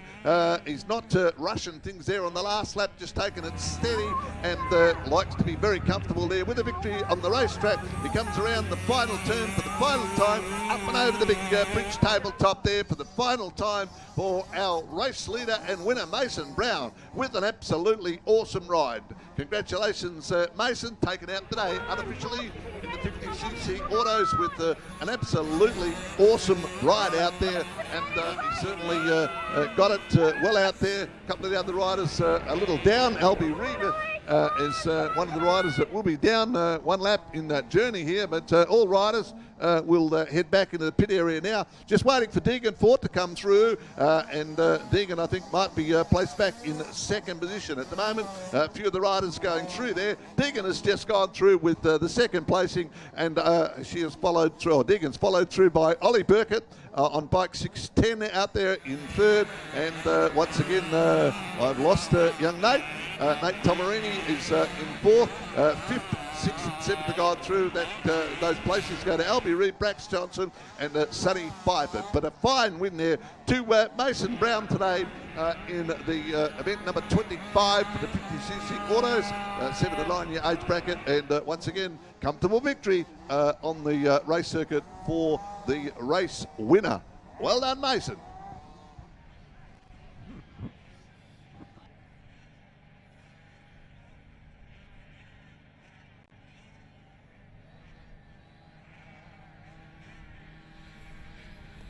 And don't forget, race riders, when you finish your riding today, make sure that you take your transponders back. If you've got a motorcycling WA transponder, MWA transponder, that you picked up this morning when you came here, you need to take it back to the box provided. It'll be a blue box in front of the canteen. So please, riders, wherever you are, make sure you listen to Graham. Even if it's only once for the day, listen and take back your transponder and put it in the blue box provided. Otherwise, it might cost your parents or guardians well over $100 to get the transponder back to Motorcycling WA.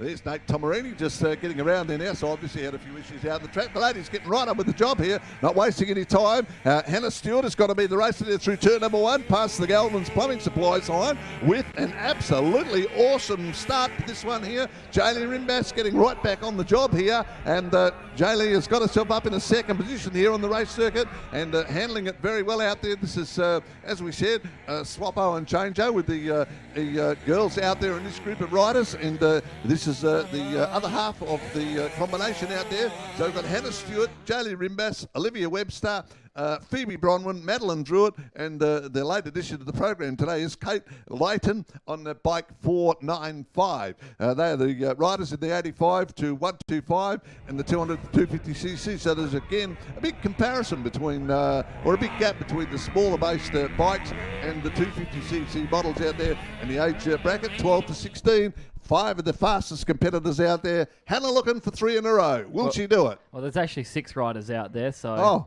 you did forget one, but that's okay, nevertheless. I didn't count. Bit of the word on the AFL too as well.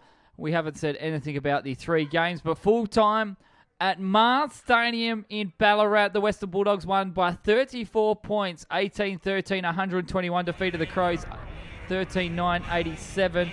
And there's 2 games being played at the moment. 8 minutes inside the third quarter. It's Richmond by 14 points over the Brisbane Lions. 8-6-50 for the Tigers. Brisbane, who are looking, if they win, to be on top of the ladder, need to close in. They are 6-4-40. So a margin of 14 points. And Freo have just kicked themselves into the lead at Adelaide Oval. It is the Dockers 3 straight 18 to Port Adelaide 2-2, 14, 15 minutes played in that first quarter. But at the moment in that game, they are pretty much playing for nothing because the Western Bulldogs have booked their ticket into the finals with their win. And with the loss from the West Coast Eagles yesterday, they will now play Essendon in an elimination final. So no second chance for the West Coast Eagles, but Rimbas just got a second chance because she almost went down in a huge way in turn number 1. I was going to say, I missed the footy completely. I listened to the first quarter last night, and then I had to pop off somewhere else, be it asleep or otherwise, but never mind. And interesting to know that I didn't, until you said it right then, know whether the Eagles had won or not last night. And I just know they put in an absolutely awesome first quarter. Well, no, they did. Well, they did in the last 5 minutes anyway, kicking 5 goals in a row. But the loss to the Eagles lost me $1,000 because I was leading our tipping by 1 point. And with that loss, I absolutely coughed the blood. But nevertheless, second place, the first loser. I do win something at least, but it's not the number 1 prize. But Hannah Stewart leads from Jaylee Rimbas, who had a great start. And he's only 3 seconds behind Stewart. Then it's Phoebe Bronwyn, Olivia Webster, Kate Luton, and Madeline Druitt to round out the field on bike 814. But the battle is for third place between Bronwyn and Webster. Again, and I think it might have happened the last race previous here as we get set for more action here. The race leader certainly getting right up with the job here on board a KX machine, and that's something else I'll have to find out after the race meeting finishes. What's a KX machine? Don't know at the moment, but never mind. It's worked well for Hannah Stewart today. And remember that the make and the model might be a little bit different to what appears in the program because the riders get to nominate the make of their machine. And the girl that's riding in front is Hannah Stewart for Bolt Eyewear, West Effects, and Lee Mechanical, and Lee Tilt Traits. Doing it very well, Hannah Stewart, and a member of the club right here at Wanneroo Juniors, and great to have them involved with the race beat today. And thanks once again to our very good friends, Smoke Free. Of course, a smoke-free event here, and for CD Sport do a wonderful job in their involvement in motorsport here in Western Australia. Make smoking history. Bingo! Race leader charges on by. Mate, how does the time look? Well, we can't really tell you how the time looks, but we can tell you that we're almost halfway distance completed in that situation. But with Rimbas going through, the gap's really opened up. It's 10.2 seconds. But Phoebe Bronwyn, I am so impressed with this lady rider on the 730 machine, holding off a great charge from Olivia Webster. And this one, we should be extremely happy with the array of second and third places that she's come through with today.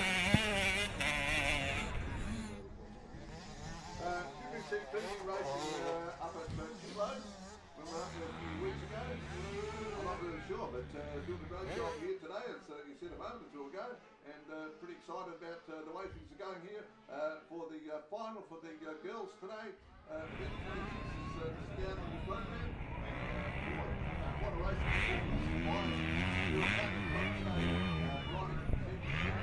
And No Limits Moto. Totally dominating and 2. We'll find out exactly how many seconds in front she is.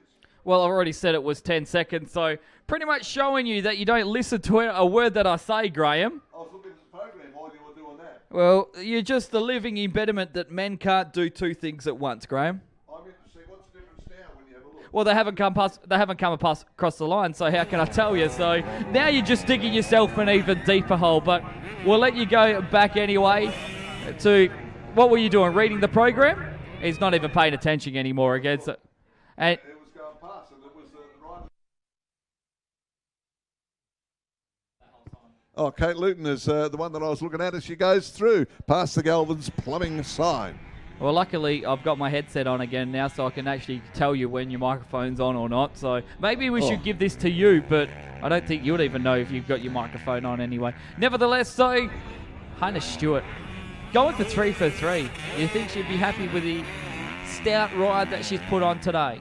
She has done it, and done it so very well, and look at that, burning up on the inside of what will be a lap competitor, mate. She's been an excitement machine out there on the racetrack today. Yeah, that's Madeline Druitt that she put a lap down, the rider on bike 814. Look at the purple as well on Madeline Druitt's bike. I know this might be sad to see. We really haven't spotted Madeline Druitt at all today, but I really am digging the purple that she's got on the bike. There's something about some of these awesome liveries, because when it comes to motocross, we're used to seeing the white or the black or the orange or the red or the yellow or green, I should say. But so when someone comes with something out of the ordinary, it's like, wow, that's impressive. She could be a Dockers supporter. Oh, no. You shouldn't have said that. Oh, no. About purple. I agree with you about the colour. Looks beautiful. It does. Penrite Oil and the signpost sponsors holding off Madeline Druitt on bike 814, as it looks like the 730 of Phoebe Bronwyn is starting to pull away from Olivia Webster. So kudos for Bronwyn. But second place rider Jaylee Rimbas, I think she'd be happy if she just stayed on the bike for this entire race. Yep, she'd be happy with the way things are going, and unfortunately for her, she's had a fair share of mishaps today here on the racetrack, and I think she might be heading as well for a podium finish here with another second placing here. Not going to dominate like Hannah Stewart up in the number 1 posse. No, well, she has finished second in both races to Hannah Stewart. I do love what the track crew do here with racing while watering the track while the racing is going on. Don't you love it? I think it's awesome. And they just stop it for the rider to come past, and then they go back at it. Yeah, if you haven't been to Byford, they do it predominantly at Byford there. That's a very dry sort of an area there, and at Byford track they always put lots and lots of water on during the racing, and of course in between races. We do thank you for joining us. Don't forget, we have one more round left to run at Manjimup, the home of the 15,000. That will be happening very shortly as well. It's only a couple of weeks away, happening on the 14th and 15th of September. The junior senior doubleheader to round out 2019. Stewart comes across the line. She'll actually have 2 more laps left to run, as we have just clicked over the 50 seconds of this 10 minutes remaining. So it's a pretty good run here by the lead rider at the moment. One of the other riders a lap down now in this one here, Kate Luyton, doing it very well. And of course the rider back in second position, Jaylee Rimbas at the moment on board the KTM. And as we said before, I haven't had a chance to catch up with the Rimbas family, but I will do probably after the race meet concludes today. And certainly we said before, and absolutely correct, I think Jaylee would be happy to get through this event without dropping the model anywhere on the track. Phoebe Bronwyn is getting closed in though by Olivia Webster, so it's not over just yet for any of these positions. Maybe Hannah Stewart, who's cleared away, but not two for Phoebe Bronwyn and Olivia Webster. These two all day long have been going at it. Indeed, as Madeline Druitt flies on by for Penrite Oils and the signpost. Past the KTM Savage Motorcycle sign. So the leaders will shortly come across the line to greet the last lap Octane Fabrication Board for the final time here at Pinjar Park, this fantastic facility, both for junior, solo, and motocross riders. Yes, indeed. There's some interesting action happening out there on the track. Well back in the pack here, of course, no denying the race leader has ridden extremely well, but there is some changing manoeuvres that could take place on the track any moment now. It's unbelievable that they would leave that until the second last lap on the circuit to get themselves organised out there. Well, it's better late than never is what they usually say, so if they can get past, it is good, but with Phoebe Bronwyn finding her way past Madeline Druitt, the lap competitor, I think she has third place all sealed up. But one more lap to go for this lady on the Kawasaki, the Penrite Oil, No Limits, Moto, JMS, WA Blasting, and Hoist Centre. Wanneroo rider of Hannah Stewart, one more circulation of Pinjar Park for the 52 machine. Yes, indeed. I noticed that Hannah in the prelims walking over to the bike. And I can tell you, you know how you see some of the people when they're padded up? She's padded up in a very big way from top to bottom, and it's not a sort of a walk across to the bike, it's a sort of a shuffle for her to get across to the bike that's waiting for her at the starting gate. So just an interesting notation that I looked at before, and she has certainly got plenty of padding to protect her, along with most of the other riders out there on the track here at Wanneroo today, where it's all happening. Dubbed the place home of champions, and well, it is showing its strength in this one for the ladies. 85 to 250, moto number 3, with half a lap left to go of this octane fabrication last lap. What a slogan, really. We build champions, the place of champions. It is really something to see, and if you have been in the bar area, look at all the WA1 plates that they've got on that back wall. Yep. I've been to a few places that are called where the champions gather, but I've never been to a place where the champions are born and bred. Exactly, and that's what's happening out here. And with such a risk history dating back to the 1970s, you can see why motorcycle racing is bred around here in the northern suburbs of the Perth metropolitan area. Stewart with this final tricky S-bend that has really left a lot on the plate for many riders, but not Hannah Stewart, as she'll complete it with ever so ease for the final time today. It has been a dominating effort, and with a lead of 26 seconds already, you'd say that all she's had is her eyes on the prize. And 3 for 3 for another one today. And the overall will go to this lady as well. The Kawasaki here from Wanneroo greets the checker flag and take the win. Stewart wins the girls' moto 1, 2, and 3. I was just having a look. I heard you say how many seconds there was separating first from second, and Jaylee Rimbas has ridden extremely well, but albeit a fair way off the pace at the moment, and that's the situation here, coming into the final turn for the final time. Young Jaylee with a great performance.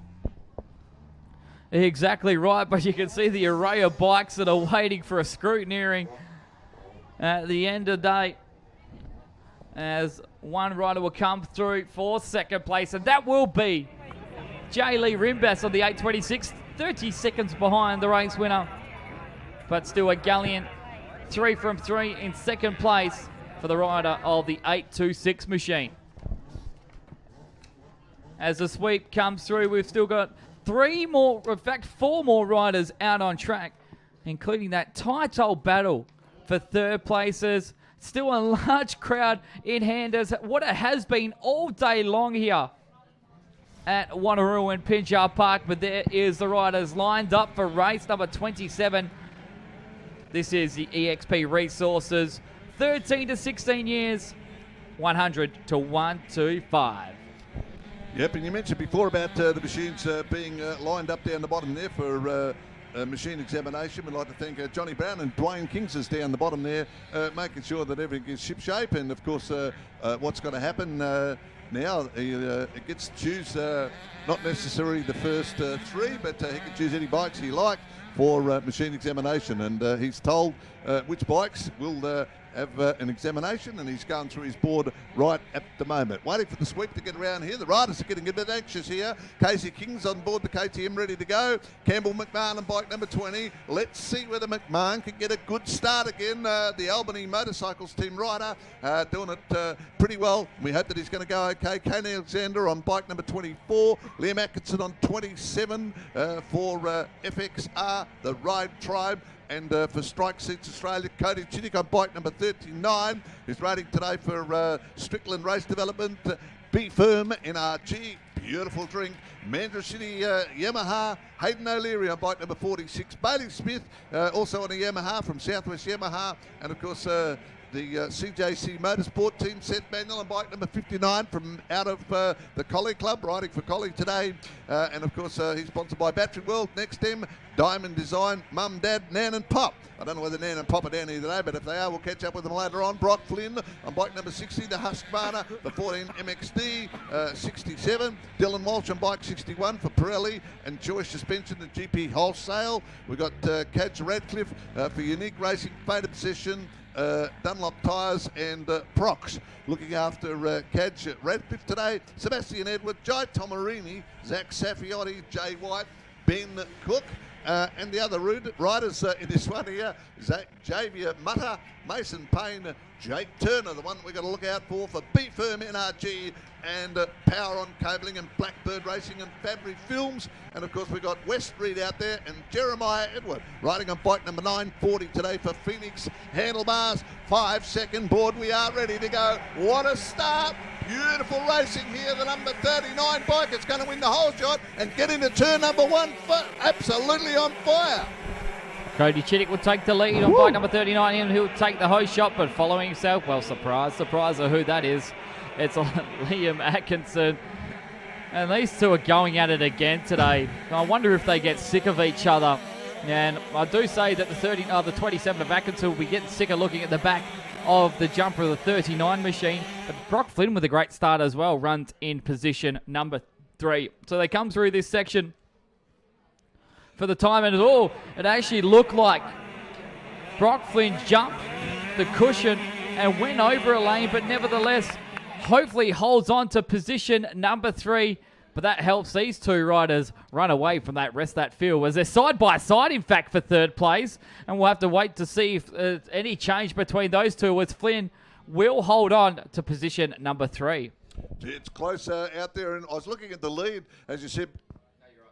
Oh, as you said before, it's good stuff. And I was just watching to see what Atkinson would do on the first and opening lap out there, the first quarter of the lap. And he tried as hard as he possibly could to catch up to Cody Chittick and see if he could get alongside him or draw up behind him closer. But Chittick, realising that he needed to get going quickly as well, must just about read his mind out there. So Cody Chittick certainly very quick on the opening quarter of a lap out there on the track. And certainly Atkinson right on the JOB behind him there. The front 3 riders right across the track there, and guess what? They're just about evenly timed out between the top 3 at the moment.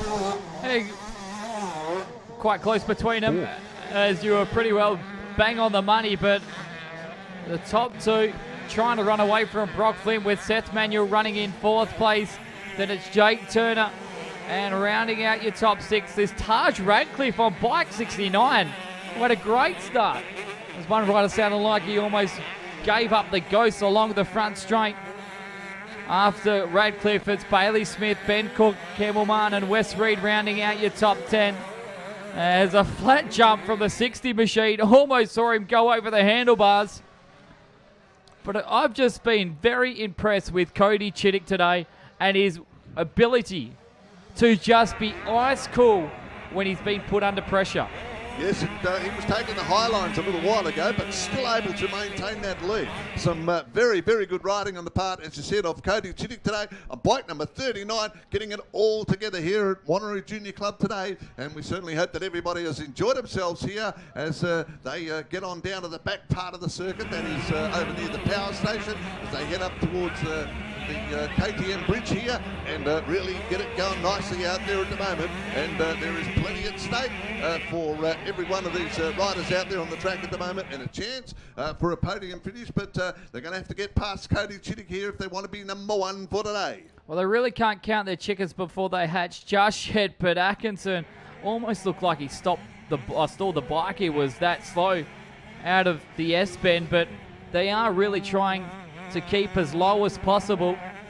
And for the first time in a long time, we can actually say the shortest way around is the quickest way around as is looking around this track at the moment. But Chittick has opened up that gap even more to a sizable one. It's 2 seconds now. But this isn't a sprint race. This is the endurance over the 10 minutes. And with not even 4 minutes done as of yet, Atkinson still can fight back, as Chittick was quicker than anyone else on the track, which is a positive. For the man who's trying to charge his way through the field is Campbell McMahon, who's already back up to 6th place after being as far down as 8th. Your leader on bike number 39 is probably getting the old about time to watch what's going on behind you, because you cannot write off this 27 at any stage. Brock Flynn, who has always been there or thereabouts, he did take that absolute epic win in the sprint race earlier on, who he defeated Liam Atkinson, who got by Cody Chittick at the end. So this will mean if Chittick can win this one, we've had 3 different winners in 3 races. We had a rider down there and I couldn't quite pick up who in fact it was. I had a funny suspicion in my mind that may well have been young Seth Manuel on bike number 59. But we'll wait and find out next time they come around and see what the situation gives us here. But at this stage, just a really great race here. And it's great to see that Cody Chittick is getting up high on the track and still maintaining his position out there in the event. And looking like number 60 starting to really work well for the Husqvarna today. The 60 helmet and Michelin tyres up there. A couple of the bikes looking a bit weary out there. So that obviously is one of the riders that has come down. I can tell you one of the top 5 has come down. We'll wait to see who it is the next time they come around, as Chittick leads from Atkinson to Brock Flynn. So the top 3 haven't changed whatsoever. They will stay the same.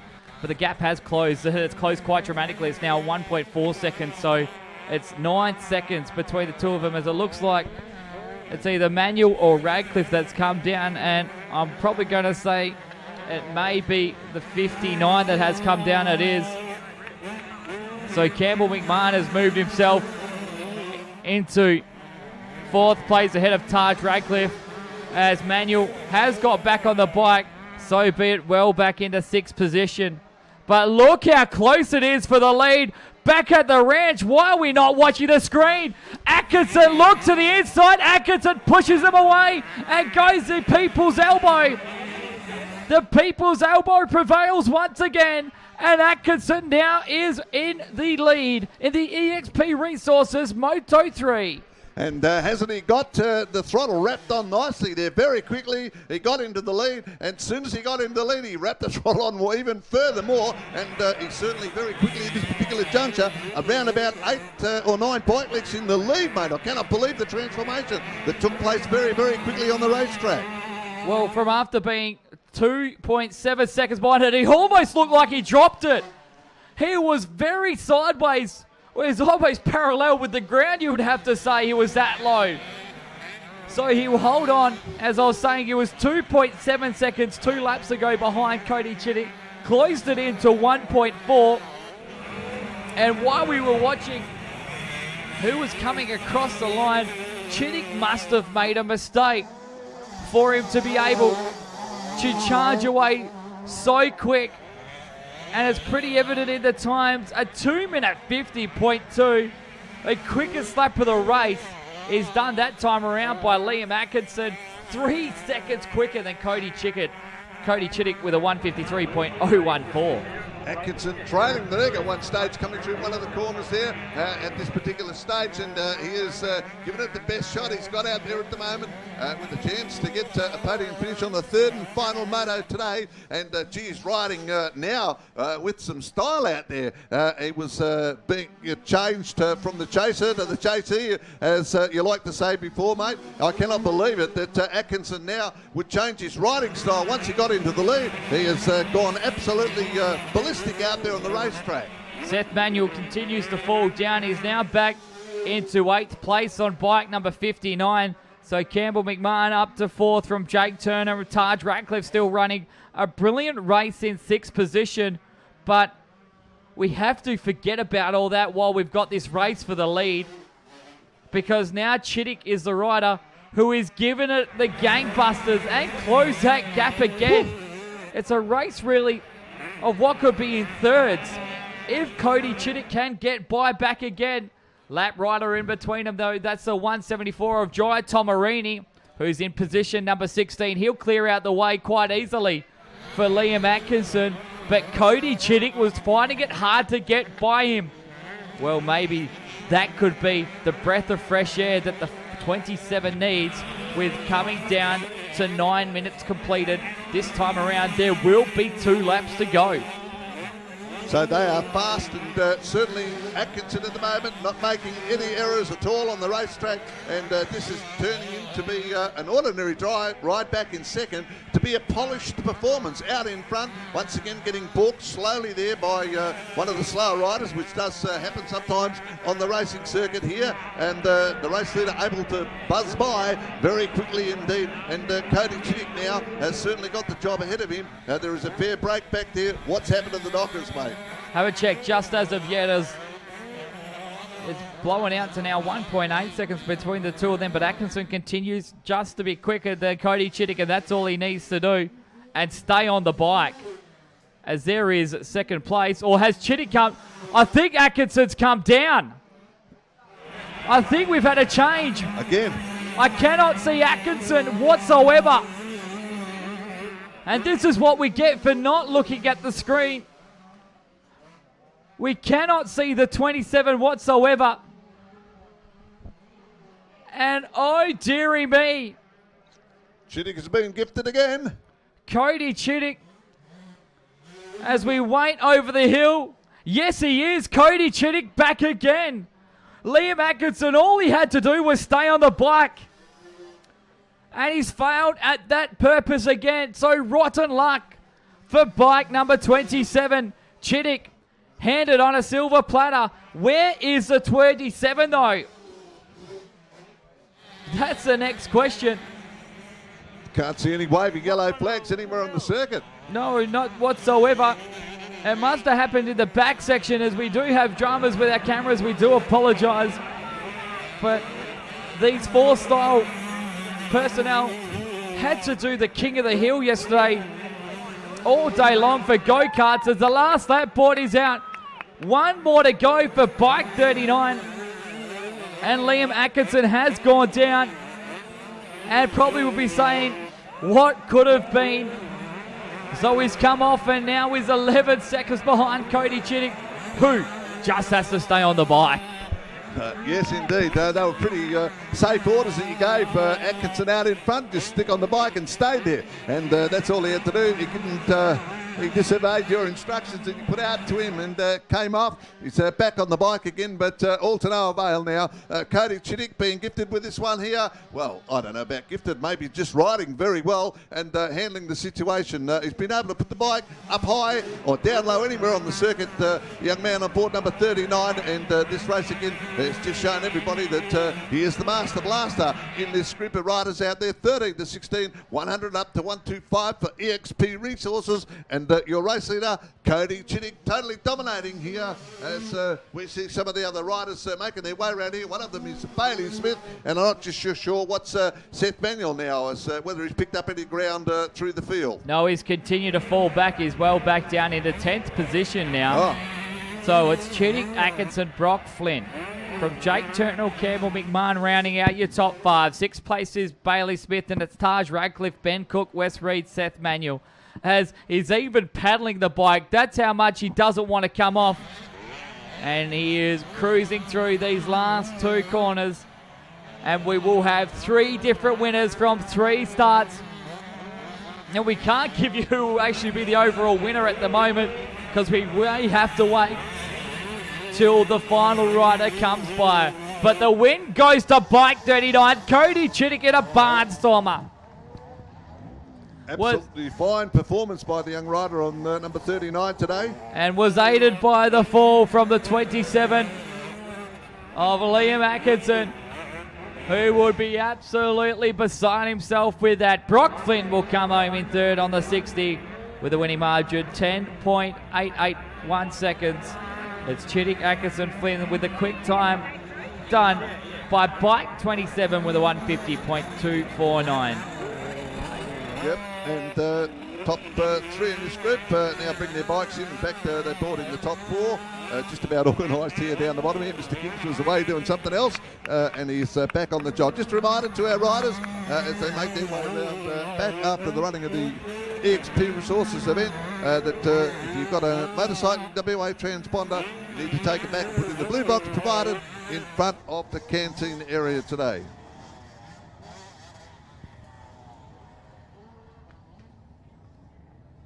Well, we've got the right page of the program for event number 28 today. A few more to go, and we'll be off and on our way home. Back there, the big Greater Southwest today. We'd like to thank everybody for being in attendance today. I do hope you've had a wonderful time. Still more racing left to go. We're just getting an early goodbye. The quads, 200 to 250, as we said before, 12 to 16-year age bracket.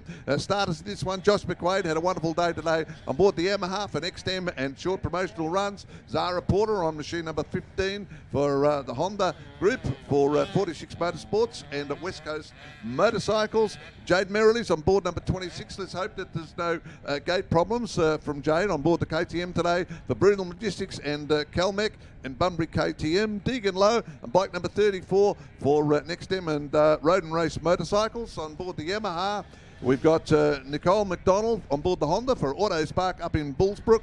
And then we move up to members of the club here. Amber Boland on machine number 81 for Pursuit Contractors. And, of course, Aussie Moto and Oasis. Jack Sawyer on bike 122. Bailey Langridge, Amira Schmidt. And that is the group of riders making their way through with one of the riders not able to get mobile. Amber Boland's got some issues out there at this stage. Yeah, and it looks like they actually can't kickstart the bike. They've been push starting it and nothing's working their way at the moment. This is when a push start would be to a massive help. So what can't you do in the sand when there's 3 people pushing? Start a quad. Too hard. They may be looking for a bit of harder ground to get it going. Well, it looks like they're going to go through the gate and try again in the pit. So a delay in this one. We'll take some quick music, go through some of our fantastic sponsors of the 2019 Make Smoking History State Motocross Championship.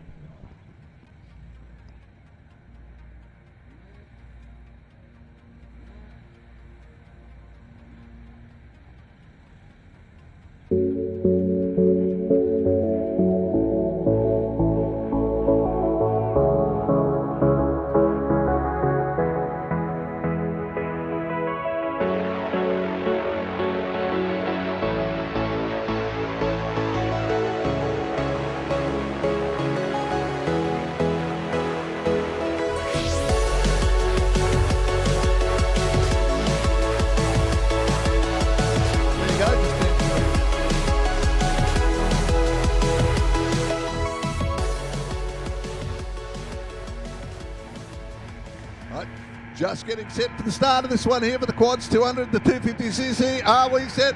Beautiful dispatch once again. Look at the numbers, 14 of Josh McQuaid. Look at that. They're 5 wide almost into turn number 1. Some absolutely awesome starts from the quad riders out there on the track. And this race, once again, no exception. What a wonderful start. I cannot get over it. This is a very, very good quad racing out there. We've got Josh McQuaid, Zara Porter, Jade Merrilies, who was able to instigate the start, all right, on this occasion. And Jade actually at the moment, I think currently sitting in 4th position at the early start there. Deegan Lowe with a good start as well from Nicole McDonald's out there with Amber Boland. And they all got away very nicely, as I mentioned at the start there. Jack Sawyer, Bailey Langridge and Amira Schmidt in this one. And let's hope that there's not going to be any problems with the 945 machine in the quad 200 to 250 group out there, mate, on the track. Well, It's a surprise who's leading, because this man has been on the charge all day, and it is Jack Sawyer on 1-2-2. And we can't forget that massive move he made around the outside in moto number 2, but he's got a hard task trying to hold Joshua McQuaid at bay on bike 14. McQuaid obviously has taken the 2 wins so far after starting lap number 1 in second place. But the question is, this target is a little bit harder to get by, as Nicole McDonald on the 42 run second ahead of Amia Schmidt in 4th place. But the top 2 have charged away at the moment, and they're side by side for 3rd, with Schmidt not afraid to use the top shelf and moves herself into 3rd. As we've already got a change for the race lead. Normal order is restored. Joshua McQuaid is out in front. Yep, so he looks like he's all got the number 1 wrapped up today, unofficially today, here at Wanneroo Junior Motocross Club, and certainly you couldn't ask for anything better than what he's got out there at the moment, and doing it so very well. Number 14 comes around and goes across the bridge tabletop right in front of our spectator area here at Wanneroo Junior Motocross Club here, and once again, and certainly Morgan called it right there with Jack Sawyer. What a wonderful start from Sawyer, and all of a sudden Sawyer going great out there at the moment, and suddenly the guy in front not getting everything his own way. Well, he's not as well, because Sawyer's going to try the big move around the outside and draw level with Lau. McQuaid actually looked next to him and thought, what is going on here? I'm actually getting past. He's not used to that sort of stuff. And Sawyer, like what he did in moto number 2, has just got the outside of that turn number 2 to perfection. The way he was able to ride around the outside was phenomenal. He's still trying to hold on to that outside line, and maybe, just maybe for himself, he needs to keep the bike on the outside where he can keep it hammered down.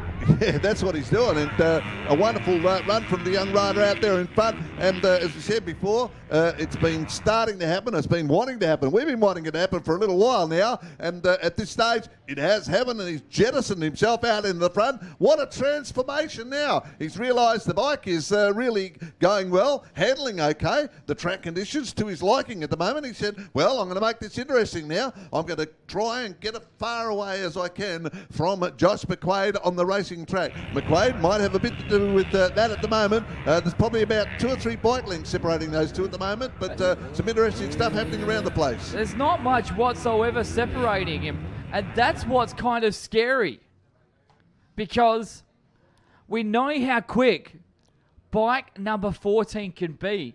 He's been undefeated in the last 2 races, and he was undefeated as well at Chidlow. So he's got a streak of 5-1 at the moment, where in fact the 1-2-2 of Jack Sawyer hasn't taken a win. So this could be his first one, but he has left the door open for McQuaid to try and draw level down the front straight. Maybe not the spot where you want to be on the outside. He's come off big ways. Wow, but he's back up so quick. Woo. Unbelievable how quick he's gotten up. That was a nasty one right in front of us. We'll see if we've got the replay of that one. We do. So he comes through. He looks like he just hit that last rhythm section in a bad way, and that cost him big time. Here we go again.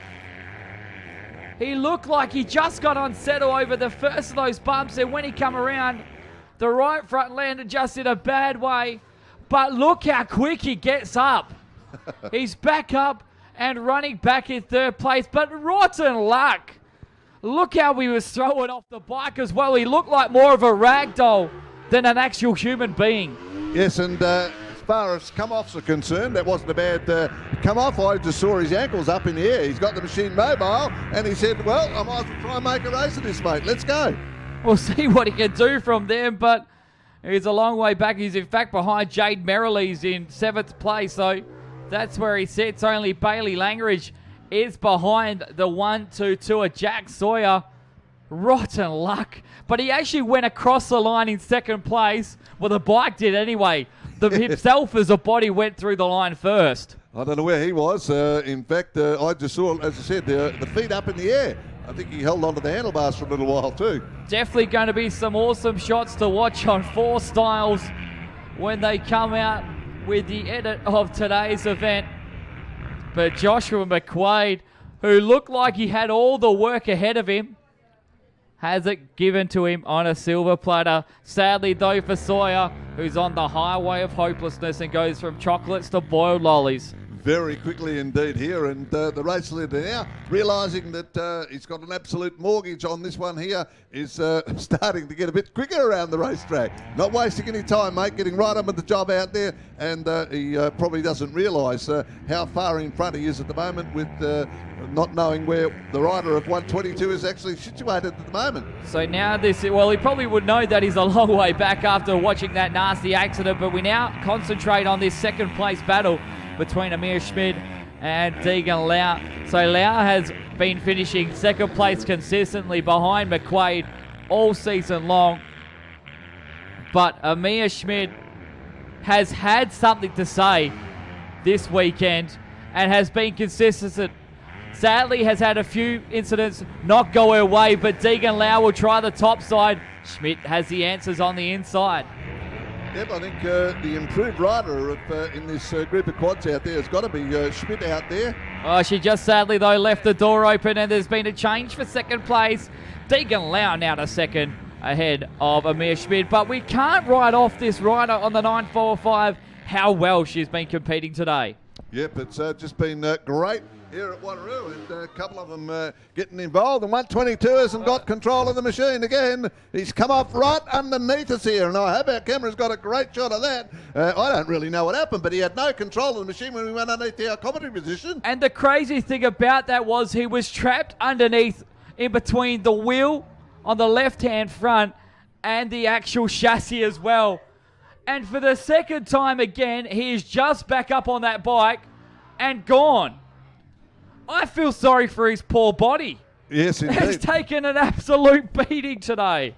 And I would be one that would be considering putting him on the trailer straight away after being involved in that sort of incident on the racetrack. I cannot believe it, and he's still circulating around the track here, mate, albeit fairly slowly at the moment. 2 accidents in 2 laps in the exact same position. And he both times has just gotten back up and back on the bike. But the way he's riding, I think he's going to call it quits. But a convincing, absolute ability. Well, I'm very convinced about his ability is what I'm trying to say, of being able to get back up and on the horse. Nevertheless, though, we are back to this second place battle with Deegan Lau ahead of Amir Schmid. Well, I'm not sure whether it's a bike that's in trouble out there or the body. I'd reckon that the body's taken a fair sort of a pounding after 2 crashes like that. And I reckon you're right, mate. I think Sawyer will just probably head on around here and take a shortcut into the pit area as soon as he possibly can. Well, we'll have to wait till he comes across the line with 2 laps to go for your race leader, who has a convincing 14-second lead over his counterpart of Deegan Lau. Yep. Still, though, the quickest lap of the race is by that man in position number 6 of Jack Sawyer. Well, he was in 6th place. Probably back down to 7th place now. But still in the event at the moment. But still up and riding. That's what I just can't get over. Like, you take a beating like that, and to have the ability to get back up and on the bike, I would have thrown it away. I would have left the bike there. I think probably 95% of people would have, after you've come off in the exact same spot 2 laps in a row.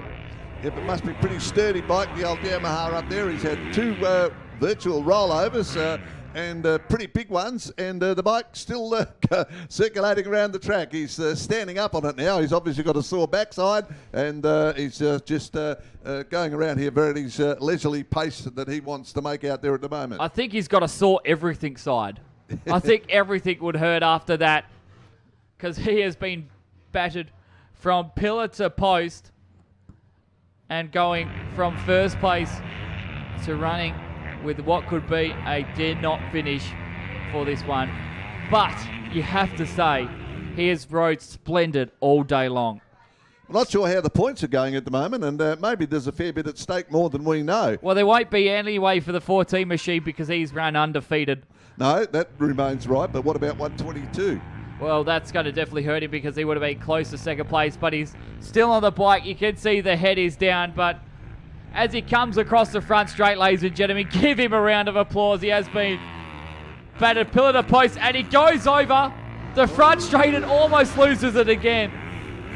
Luckily enough, though, he will stay on all four wheels, but the leader will come past with one more lap left to run for the 250. Moto number 3, Joshua McQuaid, has got the state championship pretty well sewing up into his favour. I guess you could say now that's 3 times he's been around the track, maybe 4 times, and we have discovered a place on the racing circuit where Jack Sawyer and the machine don't like it. It's right in front of us here, and probably what he's got to do is back right off next time he comes through, or take a different line. Keeps going back to the same line coming over that hill, mate, and getting into stride. Well, it was lucky enough, though, he tried the safer option that time around, so we got to give him a bit of a thumbs up. We still have 2 races to go after this one as well, with what could be the 65cc all ages, and we'll end it up with the 85 to 150, 12 to 16 years. So 2 more races left to run in this one, because this one has pretty much been written in the history books to the way of Joshua McQuaid. 42 just going through there of Nicole McDonald, past the Galvin sign there, and Nicole is up in the 4th position, and she has had a fairly steady day today in competition racing here. She really has, and the big thing as well about Nicole McDonald is she has such splendid starts and is always up between the 1st to 3rd place, but sadly just falls off. But we have to give our hats off to Amber Boland, who almost looked like she wasn't even going to make the start. She's up to 3rd place now. No really challenge on Deegan Lau, but comfortable in that 3rd spot. As McQuaid, Lau, Boland, McDonald, Jade Merrilees may come home in 5th place, as Amir Schmid has actually fallen by the wayside on bike number 8, bike number 945 in position number 8, and has not gone past the judge for 2 laps.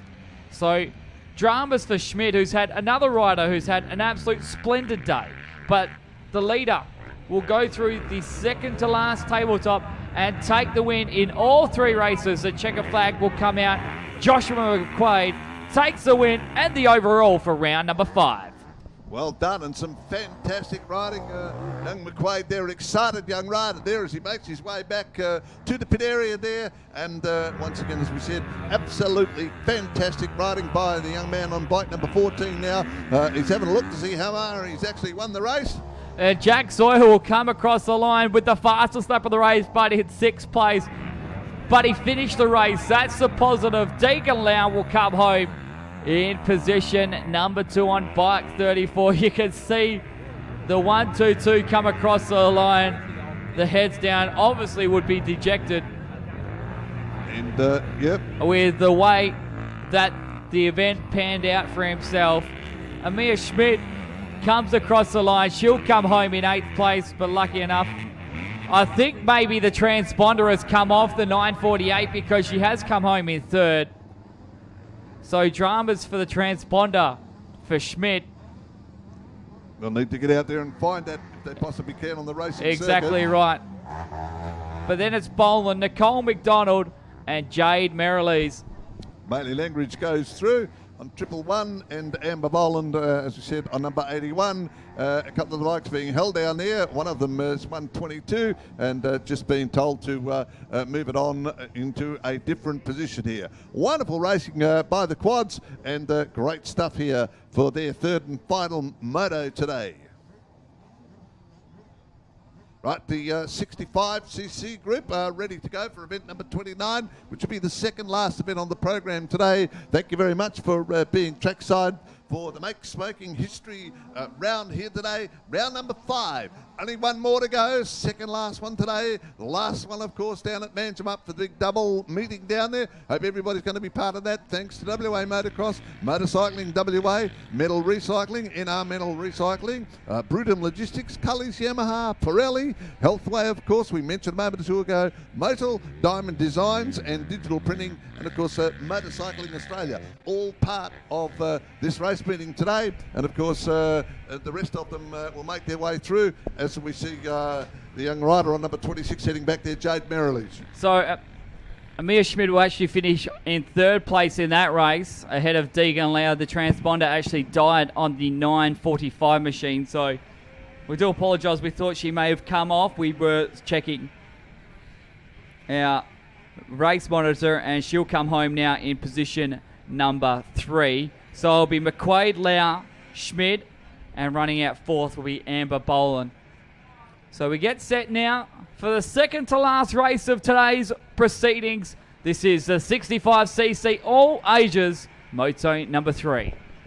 Now ready to go here. The 15-second board up is now being held, and we're just waiting for it to click away. Looks like the electronic situation not working, so it's a handheld job out there at the moment. What a start! Woohoo! Excitement Plus out there, Deegan Fort's out there with Jai Airy and Jax Wilkinson getting away to a pretty good start up there. Once again, a mighty start from Mason Brown, Ollie Burkett, Riley Pfeiffer, Xander Conju. They all get going very, very quickly out there. It's pretty tight, and not mistaking the lead out there. I'm just looking out there for Nate Tomarini, who once again is up there very quickly, and he's another rider that gets going very quickly on the racing circuit. So a fairly big, a stellar field of riders out there for this one. Tomarini being one of them, Buckley, Jaden Miles, Riley Pfeiffer, Ollie Burkett, and of course Deegan Fort, who has done a sensational job today, and great to see that Deegan Fort has got behind him the B Firm team, NRG, Strickland Race Development, Fist and Ware, Just One Dunlop, and Blackbird Racing right behind young Deegan Fort. How many starters this time around, mate? Well, there's a lot of them. We'll give you that one. There was a lot. There was scheduled to have 30 riders take the start for this one. This is a 7-minute plus 1 lap affair for race number 29. We are so close to the end of today right now. You can taste it with one more race to go after this one. But what a start from Drake Rumans in the 5:47. Sorry, Jake Rumans. I do apologise there. He is the leader on the Yamaha. But look who's right behind him on the 104 machine of Caden Manier, who looks to the top shelf but just can't get it done that time around. So the S-Ben going the way of Rumans, as it looked like the 104 almost lost the front end. He's trying the top side. He wants to keep the pace on, as Rumans is covering his tracks like he has to do to hold off what a fast competitor who is running in second place. So Rumans will lead lap number 1 of this last race of the 65cc all ages. Second place is Caden Manier on the 104, and they've darted away from Sonny Pelicano. And rounding out your top 4 is Patrick Butler. So Butler's still there as well, as we've already had Butler take a win out in this one. So too has Jake Rumans. But the man who hasn't taken one, who we're surprised who hasn't, has been the man running in second place of Caden Manier. Sol Pelicano's been having a pretty good day's racing here today, and he'll be excited and happy with where he is at the moment. So we've got Rumans leading out from Caden Manier. Sonny Pelicano's the rider we mentioned back in third as they went across the line. Back to Patrick Butler.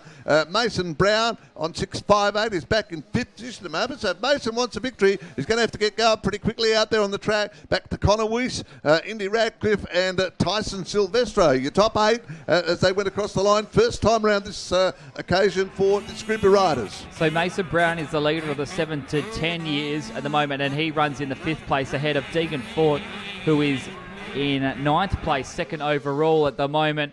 And rounding out your top 3 in them is Devin Buckley, who sits in 11th place. Yellow flag is out as one rider has gone down in turn number 1. But nevertheless, we've got a change for the race lead. So Caden Manier, wasting no time, has been able to get into position number 1 and be where he probably feels most comfortable, and that is ahead of the pack. Probably a spot that he's more used to being in around here in Western Australia, as another rider has gone down as well. So a few riders going down by the wayside. This is for second place. Here comes Butler as well on Sonny Pelicano. Pelicano was the smarter of the two who went to the inside, but a big lunge around the outside is coming from Patrick Butler. Don't write off the 218 just yet. So run side by side. Butler to the inside with the ideal line, and that is how easy it is. Butler now to third place ahead of Pelicano. Just whipped it up there and got it going very nicely for him on the Hang on, don't ride off Pelicano, who shuts it all. Denied is Butler, and Pelicano retaliates and gets back into third place. I was just saying how easy it was for Butler to get around, and Pelicano's just made an absolute liar out of me. Butler back to fourth place. Pelicano's just covering his tracks on the inside, and that's not what he wanted, because here comes the top side of Butler. Draws level again, and Butler now to third. Yellow flag is back out, though. We've got one rider that's gone down as Pelicano was like, I've had enough of this. I'm going back to third place. Can't get that bike going over there. Stranded down the back part of the circuit here, just adjacent to the speedway track. Oh, I'm looking at that and doing something else a bit different here. Very quickly, they get on by here, and the rider stranded down there is stuck on the track, and he needs to move the bike up and out of the way. At the moment, that's not happening, and he needs to get out of the way. He'll stay there for a little while, trying to keep it going there. Tomarini goes through past the finish line here, and he, again, has also got a fair bit of a job to do. But the race lead is certainly doing it very well for us at this stage. Exactly right. Your leader is bike 104. And we don't get sick of saying that. He probably gets sick of leading, though.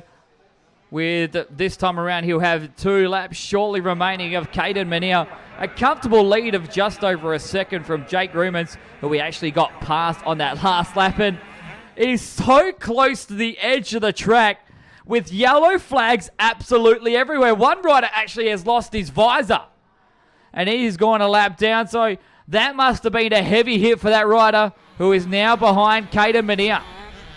Unbelievable stuff here, and I think a lot of the races today are certainly, the riders are riding very well, all of them, but there's certainly a home track advantage to some of the riders here who have been in good form at other tracks around West Australia that we've been going to. And the Wanneroo Junior Motocross Club today have produced some absolute zingers in terms of race winners today here on the track.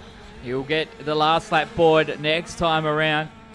And he's darted off in an absolute impeccable fashion to call it now 4.5 seconds from Jake Rumens. And Patrick Butler may be closing in, because Rumens that time around a 2:18.0. Patrick Butler a 2:15.4. 2.6 seconds quicker was Patrick Butler, and the gap between those two is only 4.5 seconds. So it could be close when this race is over. Sonny Pelicano runs down in fourth place ahead of Mason Brown, who still is the leader of the 7 to 10 years, and he leads Deegan Ford and Devin Buckley, who are now 10th and 11th on the track and are close within each other on the racetrack. So watch out for Ford and Buckley. Yes, exciting times ahead of us here. One of the other riders just a little bit off the pace there. Tyson Silvestro goes shooting by with Caden Freight, but certainly our eyes are all on the race leader at the moment, who is having an absolute dream run as always. Caden Mania doing it well on the KTM. Well, we're actually watching the rider that runs in second place of Jake Rumens, who will be very lucky if he doesn't get a challenge from Patrick Butler before this race is over, because Butler is coming and quick as well. Butler was the second quickest rider on track by quite a margin that time around, and it really isn't time to sleep. The hard bit around this, though, is with so many lap riders and a lot of riders going down as well, it just makes your choice ever so hard, as Rumens actually looked like he pushed him out of the way to come through.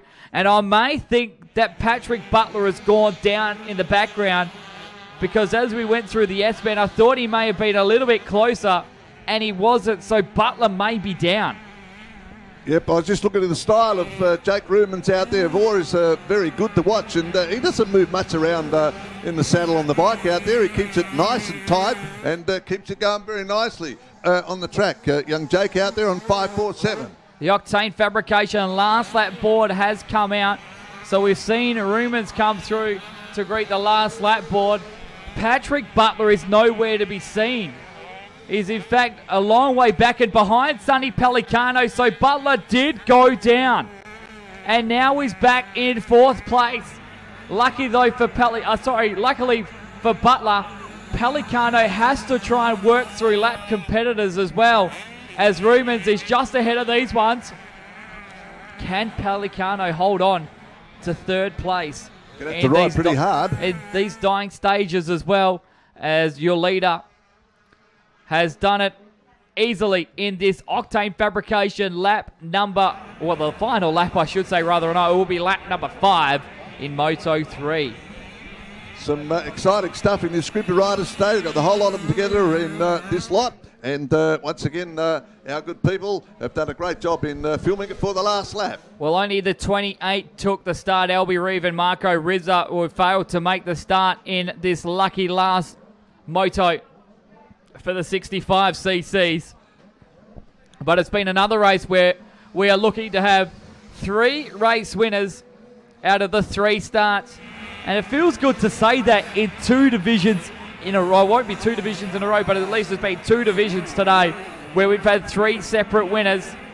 And this one is another one to be that way, with Caden Mania being the 3rd of the winners in the 65cc's for 2019, round number 5. He looks ready to grab that checkered flag in just a little while, mate. And he looks pretty excited on board that machine at the moment and handling it very well. He'll definitely be happy to finally be sitting on the top stand in the division. He longs to enjoy and want to be the upper hand.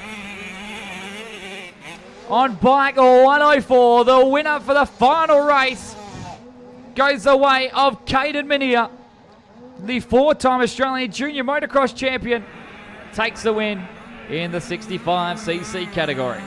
Absolutely awesome display of riding once again from the rider there as Jake Rumens goes charging on by to grab the action for 2nd spot in that group, and that is it's going to be right to the line, but Patrick Butler just got it over Sonny Pellicano by 1/100th of a second. It was 1/100th of a second, 1/10th of a second. I do apologise between those one. 0.171 between Pellicano and Patrick Butler, who got it, and that could help Patrick Butler take the overall. It's going to be close between Mania Rumens and Patrick Butler for the overall in today's 65cc 10 to 12. In the 7 to 10 years, it's been Mason Brown who will take the win as he comes across the line on the 658. And it'll be close between Devon Buckley on bike number 518 and Deegan Fort, the battle for 2nd and 3rd. But the win overall goes to Caden Mania from Jake Rumens and Patrick Butler as we move to the lucky last race of today's action, Moto 3 for the 85 to 150, 12 to 16. We hope you've enjoyed the coverage wherever you're watching, if it's at home on 4Style Facebook page or 4style.com.au or here at Pinjar Park. This has been round number 5. And we are ready to go as the remaining riders make their way around there. Bailey Smith, the bike number 51 delay for Southwest Yamaha and Golden Tyre Australia. And the BP service station in Harvey. Dylan Walsh on bike number 61 had his fair share of ups and downs today for Pirelli Choice Suspension and GP Wholesalers. Isaac Atkins on board the KTM for Gear and Spec, Kimberley Quarries and Savage Motorcycles. And there we said, yep, on bike 72, Charlie Bartlett riding the KTM for Lancel Nominees and Smith Racing. McKinley Orr on board the Husqvarna for us today. Mitchell Ackland on bike 167 for Great Southern Diesel Service. Kai Smith on 187, Reese Brower, Max Devery, Ralph Selway, Brody Taylor. The other riders in this one, Kai Pratt, Zane Garraway, Cody Richardson, and a couple more to go there, Tate Paganini, and of course we can't forget him in this one, and Deacon Pace for CJC Motorsport, and Taj Reach rounds about, mate. What interesting news have you got for us? I haven't got any interesting news except that the West Coast Eagles will have to play in an elimination final. Richmond have defeated the Brisbane Lions by 27 points, 12-10-82 the Tigers, the Lions 8-7-55. So that means it will be Geelong, who will be the minor premiers. Second will be the Brisbane Lions. Collingwood will scrape into position number 4 with the Richmond Tigers being 3rd. So that will mean Brisbane will play Collingwood in the first qualifying final. The second qualifying final will see Richmond Tigers play the Geelong Cats. And that means West Coast Eagles will have to play the Western Bulldogs. And don't forget, the last time the Western Bulldogs were 8th on the ladder, they won the premiership. And they play the West Coast Eagles. Ah, good history. Good history there. So that means, watch out, West Coast Eagles. You may be bitten by the dogs. How did my new coach go? And they're still playing at the moment, but for the lucky last, the gate has dropped and we're underway. This is the 85 to 150, 12 to 16 years. They go into turn number 1. It's very close between them, but it'll be Deacon Pace who will jump out with the whole shot on bike 621, but his counterpart is right behind him of Dylan Welsh. And look at the gap these two have already built up on the rest of the field. Trying to give great chases, the rest of it, including Isaac Atkins and Bailey Smith. Those two riders have been finishing 3rd and 4th respectively all day long. But the race is in 2, and Dylan Welsh is already to the outside and already to the race lead. Welsh, who won the first of our timed event in today's racing. He won the opening moto. Deacon Pace won the sprint format, so maybe it's Welsh's turn again.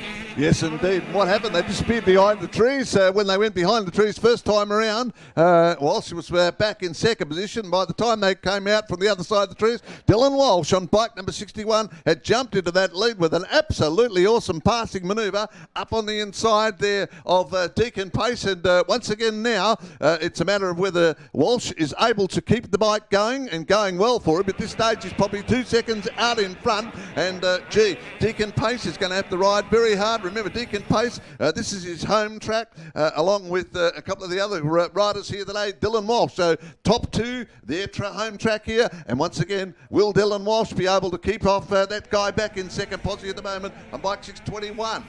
So Deacon Pace, who now has all the work ahead of him, is probably enjoying this sort of camaraderie because they're going 1 for 1 really, and whoever will take the win out of these two will take the overall because they have been dominant in the 85 to 150, 12 to 16. As one lap is completed, it goes the way of Dylan Welsh by only 1.3 seconds. His third place running is Isaac Atkins, who got the better of Bailey Smith, as Royal Shalwell will round out your top 5 as well. So keep your eyes on that last battle inside the top 5, as Paganini is right behind Shalwell by just 0.3 of a second. Meanwhile, your race leaders have darted away to a 4-second advantage over the chasing pack in 3rd place. Welsh headed up by Deacon Pace. Yep, Dylan Walsh has got a pretty good lead at the moment in terms of about a 4-second break. He's just got to maintain that lead or get it open a bit wider because he cannot underestimate the riding ability of the guy behind him at the moment, Deacon Pace. And Walsh working the track wherever he may like at the moment. He gets to choose the line, and he's got to make sure that he makes the right decision at the right time and get the best riding line to make sure that he stays in front of Deacon Pace at the moment. What's happening behind the leading riders, mate? I can see 1 and 2 going okay. Exactly right, and that's where we keep our eyes on, because you were exactly right for the first time in a long time, Graham, that Dylan Welsh really has everything in his upper hand at the moment because he has to just stick his lines and make Deacon Pace do all the work. Pace right now is the one doing the chasing, and for Deacon Pace, who led obviously in moto number 2 to take the win, really has everything to lose, because if he doesn't get past the 61, Welsh takes the overall for today's action. In other words, we don't want Dylan to muck up out there on the track at the moment. Let's hope that he doesn't do that. And at this particular juncture, he is not doing a bad job of being out in front and staying out there in front at the moment. And we're getting some absolutely terrific shots of these two guys as they fight it out for 1 and 2 on the track and the podium position today at the end of the race meet. Well, again, I'm going to have to break your heart. You were doing so well, but this is Isaac Atkins and Bailey Smith for 3rd place. The last spot on the podium is up for grab between these two, and Isaac Smith has finally got the better of the 51 machine, as back at the ranch as well, that gap has closed between 1 and 2. So everywhere you look, we've got the battle for 1st and the battle for 3rd. Welsh leads it up by 1.1 seconds, and he was 0.1 of a second slower than Deacon Pace. Meanwhile, for third place, Isaac Atkins is slower than Bailey Smith, and that was a whole second that he was slower by. So Bailey Smith is starting to charge. And where does Bailey come from, by the way? Does he race here normally or what? Let's have a bit of a look down the bottom of the program. He is a member of the Bustleton Motorcycle Club. So well done. And Bailey charging around here, we said before, on bike number 51, with a lot at stake at the moment on the raceway. Well, it's either Bustleton or Bunbury. It's BMCC, so he won't make any assumption of where he's actually from, but he is definitely making one assumption right now, and that is he is charging onto Isaac Atkins. So Atkins has to be able to answer the call when Smith comes knocking at the door, and he is coming very quickly as well. So they come through the treads, and actually one's gone down. Your third place rider went down in a huge way. That was a nasty accident. The bike was over him as he was fighting it out with Bailey Smith. Smith got lucky and wasn't collected when the 72 went down. So Bailey Smith will now round out third place. Your race leaders are now the battle on the racetrack between the 61 and the 621. And actually, that is closing in again. It was 1.1. It's 1 second flat. Welsh again is slower than Deacon Pace by not much. A 158.2 was a 158.1. Pace quicker again. Yeah, Pace cannot extricate much more out of that machine at the moment. He's hanging it out and wringing it out as fast as he possibly can at the moment. Walsh is trying to look for that fine line around the racetrack, and at this stage Walsh doing it very well, and he's trying to get a wriggle on, but he just can't manoeuvre his way further in front than what he's sitting at the moment. Well, he will be happy with a third place run, as Royal Shower and Tate Paganini have both gone past. So it was Isaac Atkins that went down, and the medic has been called. So we'll wait to see how the 72 is feeling, but he went down in a nasty way. We just caught the end of it when the bike was flipping, because it was when the camera went down. It's actually Atkins is through, but it sounds like the exhaust is come off the bike. The way it was sounding as it moved down the front straight. Not the same tone that a normal bike sounds like. And he's back down in 7th position as Mitchell Ackland has gone past him in the 167. So eyes back on our race lead pair of the 61 and the 621. And that has gone down to a second gap between these two riders. Welsh holding on to Deacon Pace. And Walsh has been absolutely on the job very quickly right from the just about the outset of this event. And once again, proving to be the master in the dirt here today at Wanneroo. And there's another fine shot of him going up and over the big tabletop here. And really getting on with the JOB out there at the moment. So it's just some awesome riding from the young man on bike number 61 at the moment, as he gets going very nicely around the track, and Pace with all the work to do.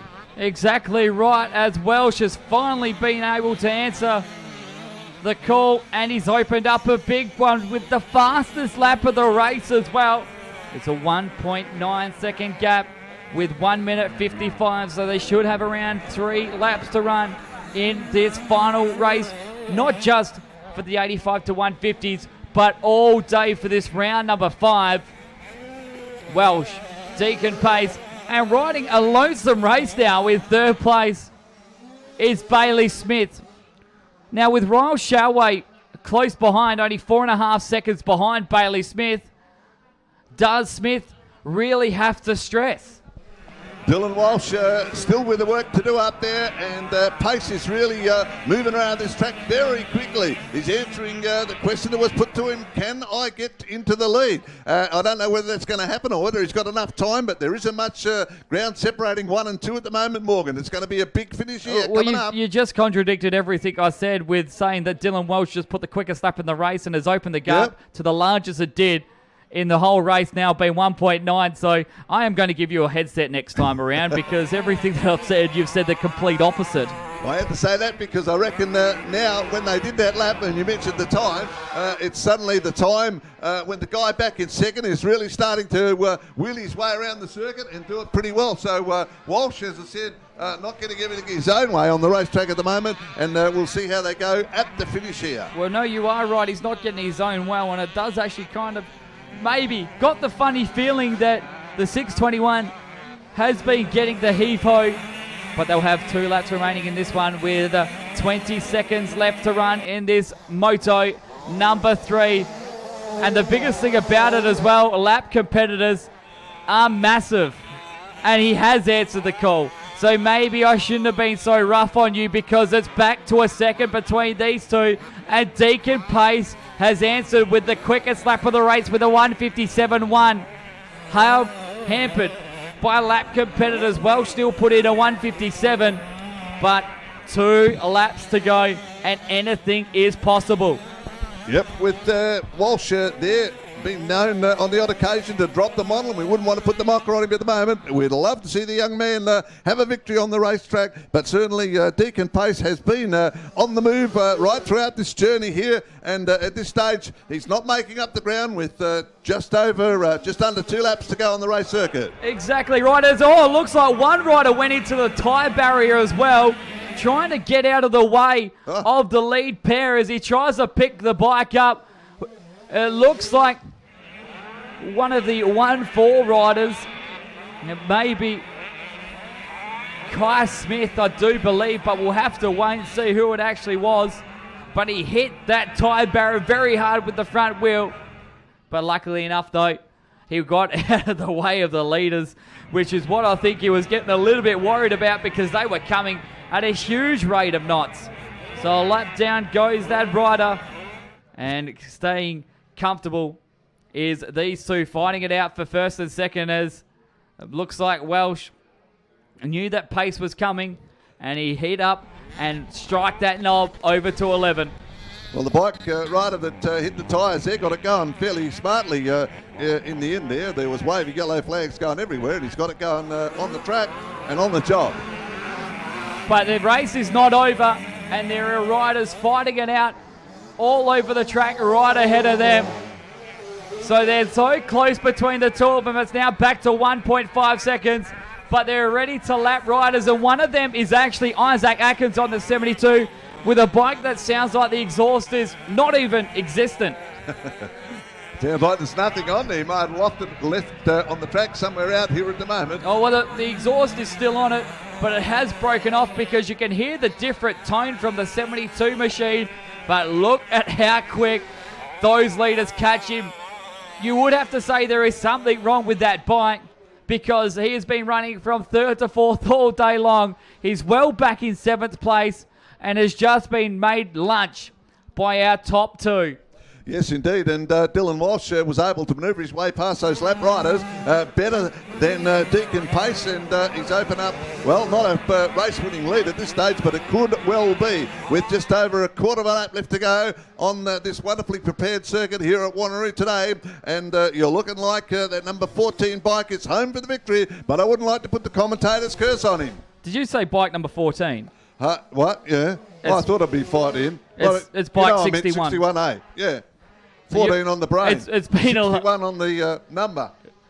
It's been a long day here, but it is bike number 61, Dylan Welsh on the Octave Fabrication last lap, and another rider who may hamper this one, because wait up, Deacon Pace, quickest lap of the race, and is coming in at a huge rate of knots with 2 corners to go.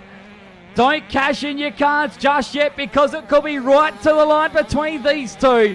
Welsh has got a couple of bike legs in hand right at the last time with 1 corner to go, and he'll need all that gap. Dylan Welsh will take out his second race just from Deacon Pace, who come in very quickly and with the quickest lap of the race as well on that final lap.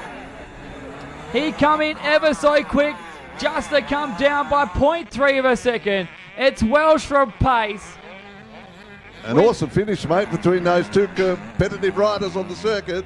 So 5 riders will stay on the lead lap, with Mitchell Ackland and Isaac Atkins going a lap down on that last lap.